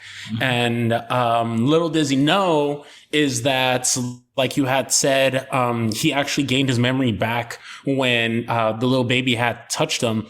And so they pretty much do like a little quick flashback to where his friends pulled up, where it's Hiromi and Kenya, and they actually have that conversation of what had happened previously and how they plan to catch the killer. And what was kind of strange for me is that it doesn't really explain what exactly, how did he know that he was going to take him back into to the roof, right? Because initially it's like, fuck it, it's raining and whatnot, but like so the only meaningful thing that happened in the roof for me, it's that Yashido wants to make it seem like, oh, I had so many chances to kill you, but I didn't, blah blah blah, this and that, and then Satoru just like, dude, I beat you. It's like, can you see it? It's like, you haven't killed anybody. You couldn't even kill me. It's like, the other kids I saved, my friends are safe. It's like, I beat you. And that's pretty much everything I really got from like the whole roof situation. Because then we see this whole thing unraveling into a kind of Batman Joker, I can't let you die kind of scene. So yeah, two things before we get to that point. The manga and the live action drama differ at this point because the anime was making up the ending. This is in no way how the ending of the manga happens. Like, the manga is at a certain point, the Satoru and the little girl with cancer go to a rehabilitation camp, like in the outskirts of town together. And so on the rope bridge, that is where Yashido confronts Satoru, and his plan is to burn the bridge with both of them on it, and then both of them dump into the river and drown. But so Satoru already knows what his plans are going to be, so him and Airi and his mom are able to like prevent that from happening, and Yashido gets captured and confesses all his murders to the police. Which sounds like a much better ending than like some weird Joker confrontation on the roof. Because you're right. Don't the like, aren't they like in a boat and then they wait for him to like drop into the water, and then they get him out the water, and that's where this dude realizes that he's been caught and there's no like, he can't do anything about it at this point. Right. And that's what's disappointing about it, because all of a sudden what Aldo's talking about, it becomes some fake, weird, I need you to live for me to kill you confrontation, which, like, I understand he's a psychopath, I understand he has weird motives, but it feels so cheap. Like, it feels so, like... Yeah.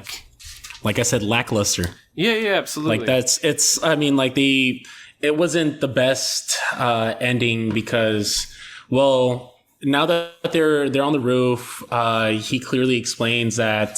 Sasuro explained to Yashiro that, bro, I fucking remember. Like, I know exactly what happened, and I know exactly, like, I beat you. Like, I know I'm in this fucking wheelchair, but I pretty much beat you.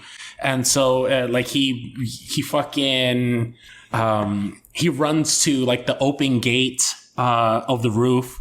And that's where, like, he tries to, like, throw himself off. And, you see Yashiro try to save his life. And I'm like, wouldn't you want to kill him? But like you said, there's that codependency with him, because that to Yashiro, Satoru is at this point pretty much like that hamster that's been holding on, that stayed alive. And that's where he's getting off to this, and he wants to keep him alive because he wants to feel alive himself. He still sees that spider's thread, like that thread of destiny tied between him and Satoru. But directing wise, what I find terrible about the scene that you're describing, where he captures the falling wheelchair off the side of the hospital and is able to hold it there, from that angle, he would have seen at the bottom that Satoru's friends were there with an airbag, with a huge operation. giant like Hollywood style safety airbag there, and he would have known he was under no danger. So the big plot twist, the at the end of this anime, the friends that you make along the way. Yeah, is that it's about the friends you made along with the way, because his wheelchair falls, he drops, he doesn't actually die because he's captured in this big air balloon thing. Yeah, and it's just so, like, if as a viewer, you first see him letting go of the wheelchair and him falling to his death, give me that. I want that. It's like, yeah, he died, fuck it, his friends are alive, cool, that's a happy ending for me. Yeah, a little bit. You know? But yeah, it goes into this whole, haha, you just confessed and everybody heard you. And yeah, it's honestly, I was pretty ass. Yeah, and then for them to do such a great job throughout the anime and then like let it GG like that, I didn't like that. The only thing that gave me some sort of closure was that after the intro, we see Satoru walking, and it starts snowing, and he goes under the same bridge where he got caught in the timeline where he killed his mom, and Ari helped him. Ari, and we see that they meet for the first time in this timeline. Right, because so after Yashiro gets persecuted, and we're able to show that he was the person that committed all these murders, Satoru becomes an actually successive mangaka, fulfilling the timeline in the very first timeline where he was a failed mangaka. Yeah. So he goes on a walk by himself in the snow. So he never had that shitty job at the pizza joint where he met Irie. And Irie, because we keep having to refer to the manga, we know that him and Irie actually did have a solid relationship, even though in the anime they only had like 2 or 3 scenes together. In that earlier meeting, we learned that Heidi wanted to be a photographer. She wanted to take good pictures of people. So she's trying to take novel pictures of Satoru, and that's where like he's so happy to see her after all this time in these separate timelines that he just starts like crying. And me and Alder were discussing this a little bit. The context I got from it was he was happy because he felt that they could end up maybe not together, but like intimately, closely, friendship wise. I don't know how I'm trying to put this, but like almost some kind of close, meaningful relationship together. Aldo didn't feel that way. No, did you? What? Actually, I'm sorry. What I thought what it was he cried because at the end he was able to save everyone. Like he was actually able to stop the teacher from killing everyone, and pretty much repelled him from doing any killings. And with the last scene with Irie, he realizes like, oh, like I was even able to save her. And it's not that I think they could have had a relationship, of course, but I didn't really see it that way, even though it was implied, especially since we had the scenes with the mom, dinner, and all that good stuff. But I think it was more of that, the sense of relief. And now that they're actually able to, pursue, a relationship, a friendly relationship. I wouldn't say, boyfriend, girlfriend type. I agree with what you felt from the closure of it. I Me? don't agree. Yeah, I agree with you, Drew. I kind of don't agree with you, Lloyd. I would say that he's just happy to meet this person in this timeline that he met in another timeline. That's my own opinion. But if you allow me to point out, he sees the butterfly. Oh, that's right. He sees the butterfly, yeah. which then it makes me metaphorical think. butterfly. It makes me think is like Something's wrong with the scene. yes, and or do we have to see like a butterfly when it starts and then another butterfly to close that initial butterfly? Oh, Or- like it's closing the loop. Like Yeah. it's showing both the beginning and the end of the timeline. because there was no skip back in time when he saw the butterfly. There was no anything of that. He just saw the butterfly. Because for me, for the context from episode 1 where the mom was trying so hard for Satoru to end up with Airi, I thought it was trying to say, like, look, we set up this long-term relationship between them in episode 1 and we are paying that off in episode 12. That's how I took that. Yeah. Okay. Yeah, definitely. I thought when the first time I saw this anime, because I watched it twice this week, when I saw the butterfly, I thought that something bad was gonna happen and that was gonna maybe introduce something else. But no, we know that this ended right here. But it just seemed weird. It just seemed odd to me to see the butterfly again. Right. Yeah, you're right. Especially since every time we see the butterfly, it gives us the sense that it's pretty much a bad omen. Yeah, But brings at me the to end, brings me to my point that we connected the butterfly in the time and the revival, but like the butterfly at the end, it doesn't really have to do with anything with the revival. You're right. Well, what do we think about Erase, gentlemen? Hey, I liked it. I liked it a lot. I thought episode 1 was so great. Like, immediately after I finished episode 1, I was like, this is what Erased is? Like, I haven't watched this before? Like, what the fuck is this? This is It's excellent. good, man. It's drawn so beautifully, and they didn't even try to make it like, oh, this is the 80s. No, they just went and made him young, and that's it. They didn't try too hard. They just animated beautifully. The red eyes, everything, the gloomy stuff, the outside scene. It was amazing. I thought it was a great story. It was lacking at the end, but man, it was that one scene that reminded me when they went to go see the tree. It reminded me of Your Name. Oh, not of 9 centimeters per second? oh, And that, but the pretty much the scenery of the sky. Yeah. Yeah, it was awesome. I it liked was it. very touching. There's blood. There's beating up kids. It's cool. But you know what? Okay, so I give it 9 biddies. 9 biddies? 9 out of 10. 9 out of 10. That's a lot. The ending was lackluster, but actually, no, I take that back. You're right. I would give it a solid 8. A solid 8 for sure. I give you 8 spooks. because- I'd give it 8 because for me, like, if it's a solid, well, like an 8.5. If it had 10 good episodes out of 12, like 10 out of 10 episodes out of 12, like, I'm gonna give it credit for those perfect score episodes. So it's like an 8.5 out of 10. And I asked my girls, like, what'd you think about it? It's like, the story wasn't right, but it's fun to play detective. Like, it's like as an audience, it's just fun to be like, Yeah. ooh, it's him, it's that. Yeah, and Erase isn't like that. Erase is just the thriller part of like, oh, I wonder how he's gonna get hurt now that we know it's Yashido. Yeah. And but yeah, it's good. It's good.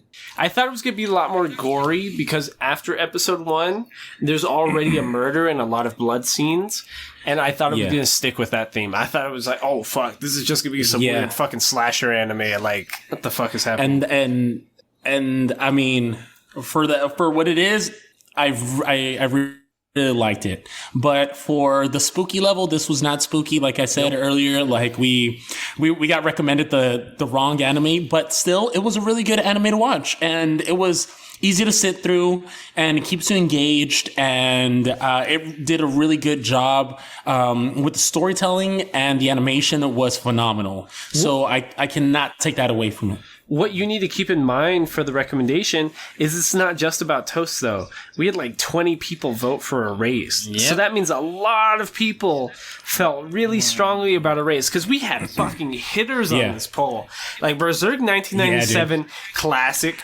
Everybody fucking loves Parasite. Elfen Lied like ruined a bunch of people's childhoods like in the 90s. Yeah. So like for Erased to like just blow those out, because after like the third or fourth day of the poll, Erased was the clear front runner. It never got close after that point. It was known to be a hitter. Like a lot of people felt strongly about Erased. And they're done then.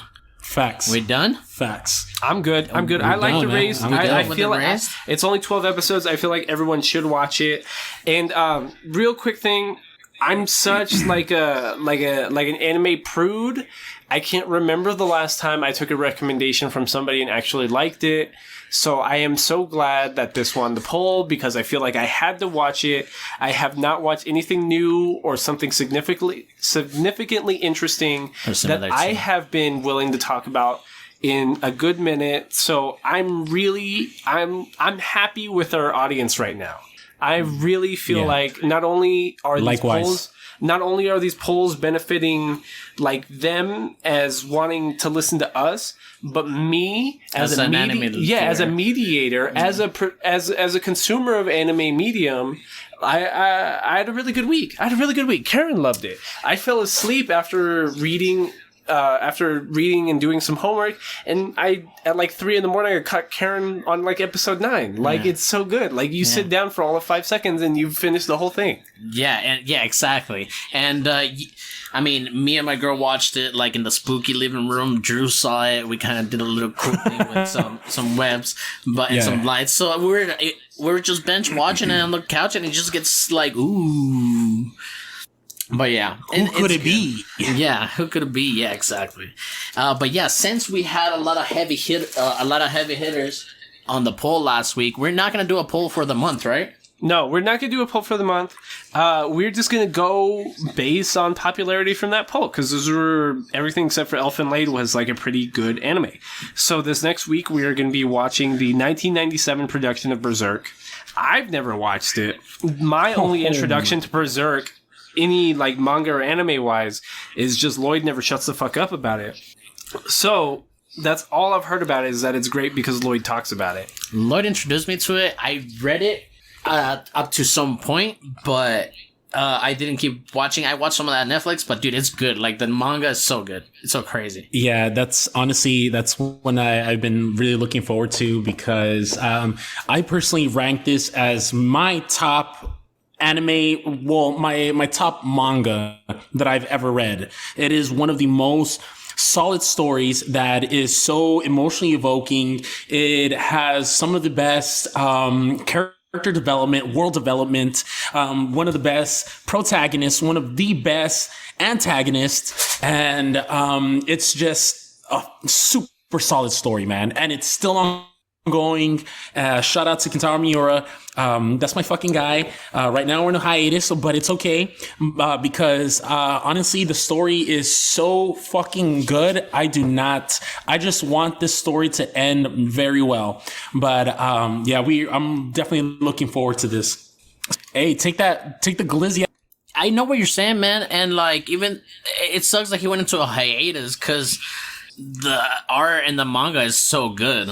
Do we know why? Was it really health reasons, or was he just busy, or fucking working on another manga as well? Oh, is he? Because we know Hunter x Hunter is mainly because of stress, like the physical demand of the job.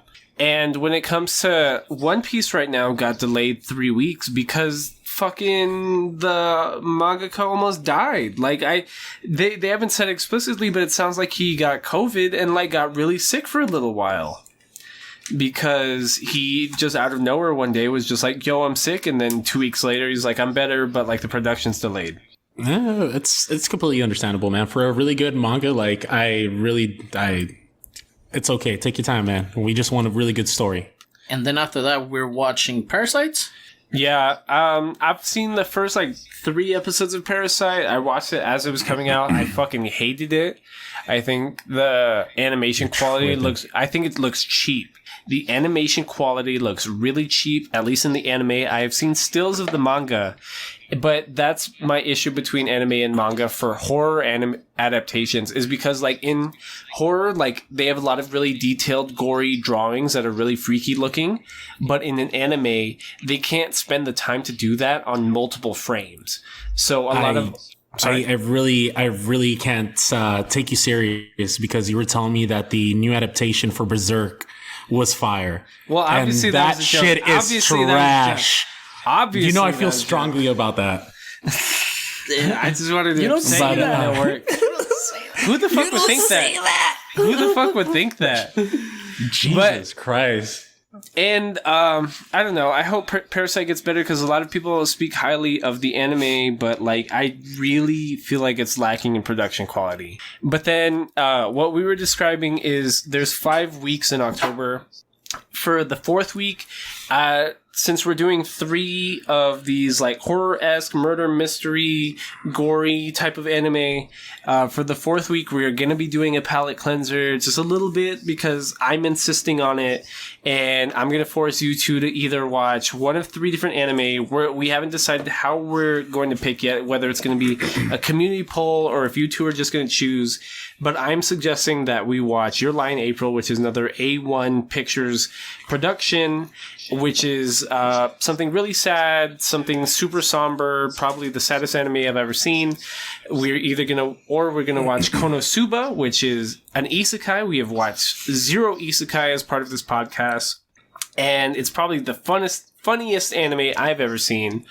Or thirdly, we are gonna watch Gurren Lagann. And that is mainly because we keep talking about Studio Trigger and Gurren Lagann with a lot of productions that we've been watching, such as Darling in the Franxx, Gridman, and Space Dandy. So I thought you were going to let us choose. I'm going to look at some animes, maybe, recommend something. I'm pretty sure I got a couple of them that we can probably watch that are pretty gory as well. So we can do that. But the idea for week 4 is we're not going to do something gore. It's a palate cleanser. Yes. Okay, boss. Yes. I'm sorry, don't yell at me. Because Drew doesn't want to watch a lot of gory stuff because he's scared. And he doesn't like to be told to watch something. Don't yell at me. What do you mean? I'm watching 3 new anime the next 3 weeks. I've never done this before. Yeah, he's out of his comfort zone. All right, fair. And Alrighty, so what else are we doing this month? We are working to produce stickers with our production company, Javi.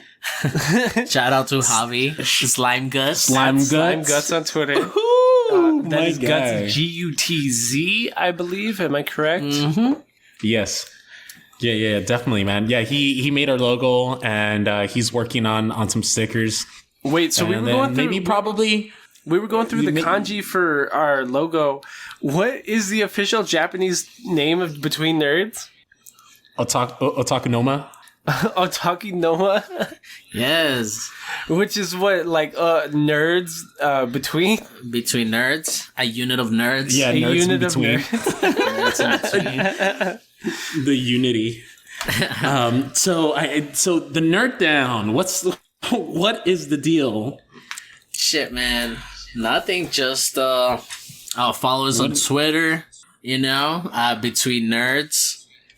Use the hashtag NerdyPause. It's gonna help us donate to the Humane Society. Also, please post a picture of your favorite anime pet or your own fur baby. And nothing much, dude. I mean, I'm glad to have you back.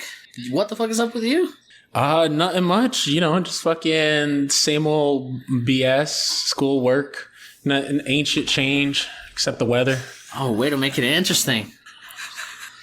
Wait, so how are things going with work? Like, when are you going to Ireland? What company are you working for? What's going on? Why have you been delayed from being back in the regular episodes? What is going on? Whoa, let's not make this about me. No, that's exactly what I'm trying to do right now. So, So I work for Varian Medical Systems. We're focused on oncology medical devices.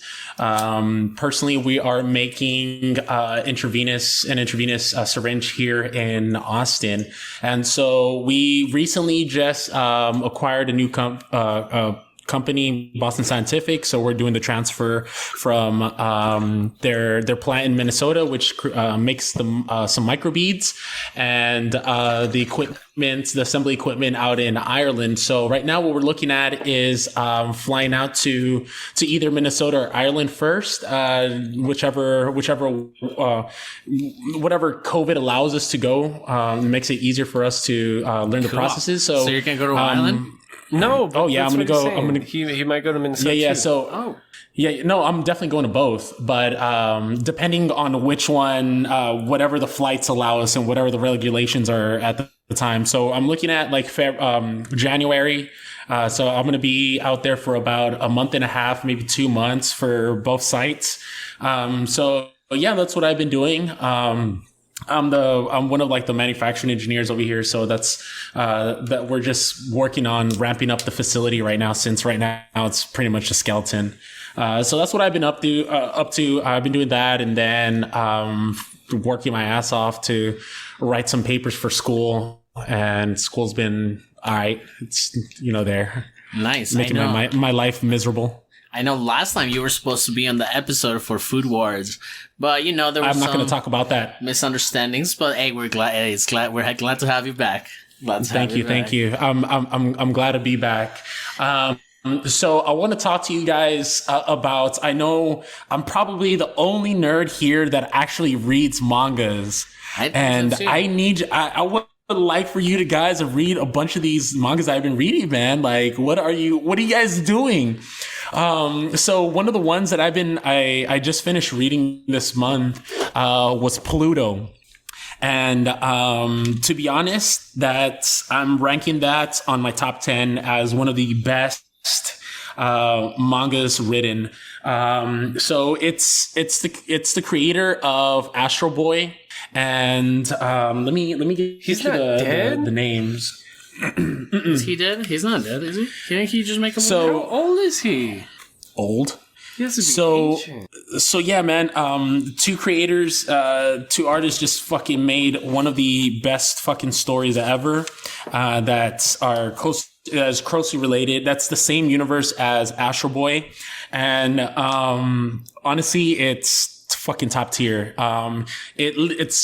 It deals with how robots are becoming more human, and how those lines are being blurred.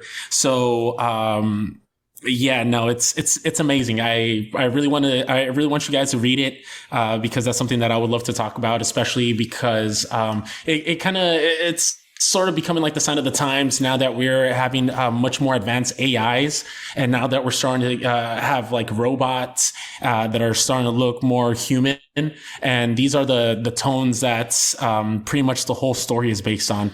So I definitely recommend that. Wait, so I'm not supposed to watch Chainsaw Man? You're not supposed to read Chainsaw Watch or read? Both of them. Man. He doesn't know how to read. Honestly, Chainsaw Man is good. But you said it was bad. I'm not going to say. No, I didn't say that. I said it's all right. I said it's all right. That doesn't sound good. All right doesn't sound good. I don't know, dude. It's Darling in the Franxx. You should just read it. That's fine. I was emotionally invoked with Darling in the Franxx. So. What did you think of our episode on Darling in the Franxx, though? Did you even appreciate it, or were you like, nah, they don't know what they're talking about? Fuck these nerds. Literally, those are literally the words that came out of my mouth. I said, fuck these nerds. You dirty nerd. They don't know what they're talking. They don't know what they're talking about. But were we not right? Like, yeah. It just, especially with the ending. That's why we've been trying to stress the past few episodes, especially with Erase and stuff like that. We're trying to go into the directors and the production companies a lot more, because that's where you get a sense of where things go wrong. So, like, if I take Erased at face value and we know it's had a bad ending, then we're like, okay, it's rushed. But why was it rushed? Because it was following too closely to the manga.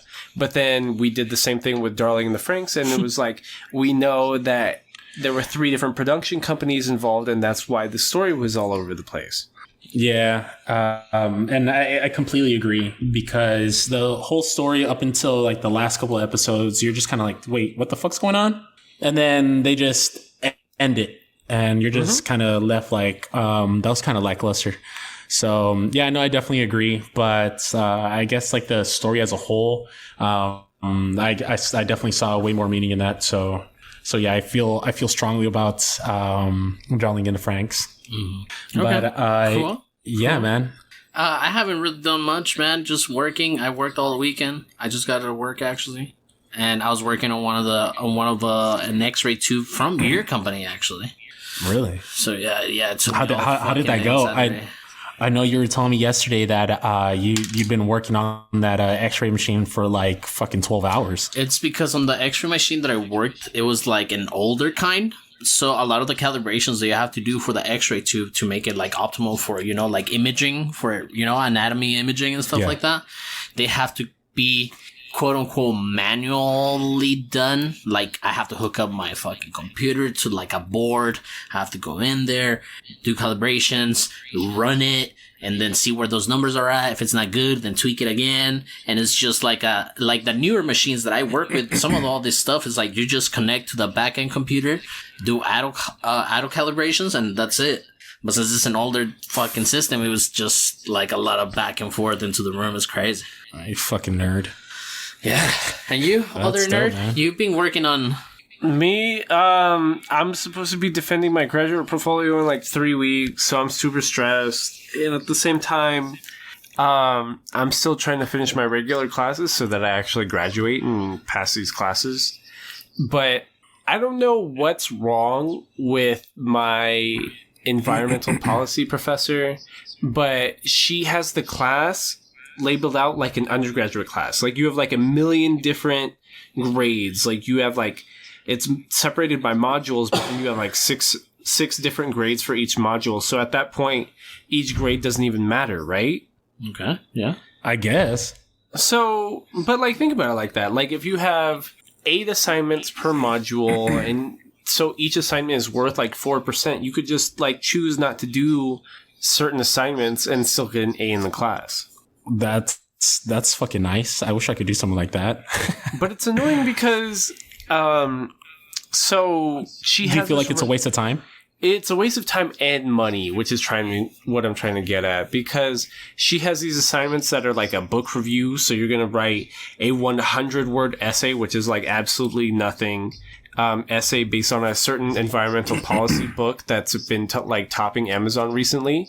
So that's like a $25 book. So for 2 100-word essays that are worth a combined 5% of the course grade, you are spending $50 on 2 books. Mm-hmm. Like, what are you Just talking to write about? 100 words. It's Yeah. And pretty much, I'm assuming you just like paraphrase what the fucking book was about. Right. And she doesn't even see like the waste in like time and money there. Which, like, blows my mind. Like, how disconnected are you from even master's class student body, like, participants that you think that that's appropriate? Like, this is not an undergraduate course. Yeah. And I definitely feel you on that. Yeah, because, I mean, at least I'm fortunate enough that, most of my reading material, it's already provided for me and I ain't got to buy shit. But some of these readings, man, it's like... I honestly, it's fucking boring because most of these are like leadership, having to deal with like ethics and like entrepreneurship and whatnot. But it's fucking boring, man. I feel like I'm wasting my time just to fucking paraphrase what the article was about or what the book was about. And yeah, like you said, they're typically like 250 to 500 words. And I feel like it's a fucking waste of time. I'm not learning shit, to be honest. Like, that's why I'm just over it. You never went to school? You went for one thing I did want to ask you. One thing I do want to ask you, Drew. I want to talk about water. Water. You want to talk about water? What do you want to talk about water? Hydroperoxide and the PP water? Yeah. Yeah. So tell me, I want you to kind of elaborate more what the water process, because I know you're working with the water company right now there in El Paso, and I think it would be a good idea or a good thing to talk about, especially because a lot of our viewers are from El Paso, to know what is in our water and how some of these processes work, and to get from the water facility sites all the way to your sink, like what goes into purifying that water. Okay, so starting from the forefront, as part of this master's program, which I'm getting my professional science master's in environmental sustainability and natural resource management. Over the summer, me neither. Natural resource management is you're managing natural resources such as water, correct? So, related to that, over the summer, I did my internship at the lab at the El Paso Water Company. And recently, I've been transferred to an assistant research coordinator position, because what was happening at El Paso Water is they would spend all these money on research and like ways to make systems more efficient. A lot of research money would go into it, but then like they'd publish the paper and then it would go into a drive somewhere and nobody would touch it. So part of my job is to take said reports and apply them to these systems. So what Lloyd's talking about is on Friday, I went to the Jonathan Rogers plant, like down in the valley, like in the far east side, almost near Socorro. And there's both a freshwater plant, the Jonathan Rogers plant, and there's a wastewater plant, which is the Bustamante plant. And at the Jonathan Rogers plant, that's where you're making drinking water. That's where you are taking runoff from the Rio Grande Valley and from Elefante Butte and taking that water and making it drinkable. Would you drink tap water? Yeah. Okay. Yeah, probably. I drink tap water. Because especially on the east side, we're getting most of our water from the KBH plant, which is the desalination plant off of Montana. And basically the only difference between like tap water and bottled water is that in bottled water, they are zapping it with like UV rays, and that's how they're killing bacteria. Yeah. So that's like the osmosis process, right? Yeah. So then they're killing the bacteria with UV rays that way. But if you open a bottle of water and germs get in there, you have nothing in there to kill it. Or if you're keeping a bottle of water for multiple days, there's no way for that to remain sterile. The only difference with tap water is there's a dilute amount of chlorine in it, and that's how they are keeping those bacterial populations under wraps. And one of the main qualities of water that they test, especially in tap water, is taste and smell, which is why Lloyd was talking about there is a certain amount of hydrogen peroxide poured in the water, as well as ozone. So they have these entire ozone production systems where they're just zapping O2 and making trioxygen. Right? Ozone. Yeah, they're making ozone. And that's what's also killing bacteria within the water supply. So all of these are at such dilute amounts that there's no way it could harm you. Like, to be honest, like if you were to just drink tap water every day, there's no way. But I don't know. It just depends like how liberal you are with having chlorine, ozone, and hydrogen peroxide in your water supply. In your water. Okay. That's interesting. Yeah, because that was one of the things I really don't know what goes into it. So I think that's very important for some people to know, because I know there's a time where when I was living out there, that there was a group that was leaving little vials in your front door, right? And I know that was a thing. So I guess it was raising concern about our water quality, or the El Paso water quality. And I don't know if you had seen that, there was like an article about it, but that wasn't something that was like state mandated, or the city was conducting that research. But yeah, I think it's good to know that I think it's good for people to know that, your water is drinkable straight out of the tap. What's in your water? That's not even my main concern when I go into work, because like I was talking about, my master's is in environmental sustainability. So a lot of the projects I'm looking at in particular are to make sustainable systems within these water supplies. So your freshwater plants and your wastewater plants are different plants, right? So your wastewater plants are obviously like what flushes down the toilet and like goes down through the water supply. And those are treated biologically, basically everywhere. Like there are colonies of anaerobic and aerobic bacteria eating the solubles within the wastewater supply, making both a cake and an effluent. And that is what is being produced out of the wastewater plants. But because they're biological systems, they produce gas. They produce, like, when me and you work and breathe, we are producing CO2, right? We are producing carbon dioxide as an excess. Yeah. A lot of these microbes just produce CO. They are producing carbon monoxide or methane, MH1, excuse me. And then that's just like taken off through these biodigester processes, and then these water plants are just burning it off because there's nothing else to do with it. So the idea is to take said methane, introduce it back into the water supply as a sustainable system to power the water plants. Nice. It seems like you're learning more at work than at school. Well, I think that's funny because I'm making said graduate portfolio. Spring semester 2018, I took an environmental economics policy class, and my final paper for that class was on like the water supply in El Paso. And this is like, 2.5 years before I ever thought about working for the water company. I just think it's funny how in that natural resource management focus, I had already been thinking about the water supply. What a great guy.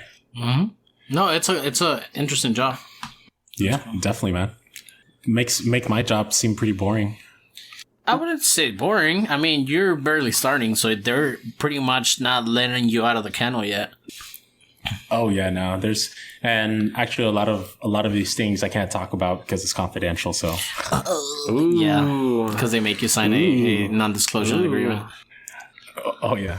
And yeah, man. But that was it. Are we closing it out? Do we got anything else to say? I would like to give a shout out to Thomas Apian for our intro song. Right. So can I just lay down our plugs real quick? Fucking laying down. Please. No, but do it sexy though. Thank you for listening to Between Nerds. Please email comments, questions, or concerns to betweennerdspodcast@gmail.com. That is BETWEENERDSPODCAST@gmail.com. Please follow us on Twitter @Between Nerds, BETWEENNERDS. Please use hashtag NerdyPaws, NERDYPAWS, to enter our giveaway for the month of October. And for every hashtag use and like or retweet, we will be donating to the El Paso Humane Society. And please include with the hashtag a picture of your pet or your favorite anime pet. Thank you for Lloyd Parker Jr. for coming back to the podcast. We miss you so much. Thank you to my other co-host, Aldo Mendez. Thank you to the producer of our theme song, Thomas Apien, for producing the Between Nerds theme. Thank you to Javi, our production designer, for creating our logos. He is working on producing additional logos. His name is Slime Guts on Twitter. That is SLIMEGUTZ. And please, I don't know why we hadn't thought about this sooner, but it is Breast Cancer Awareness Month.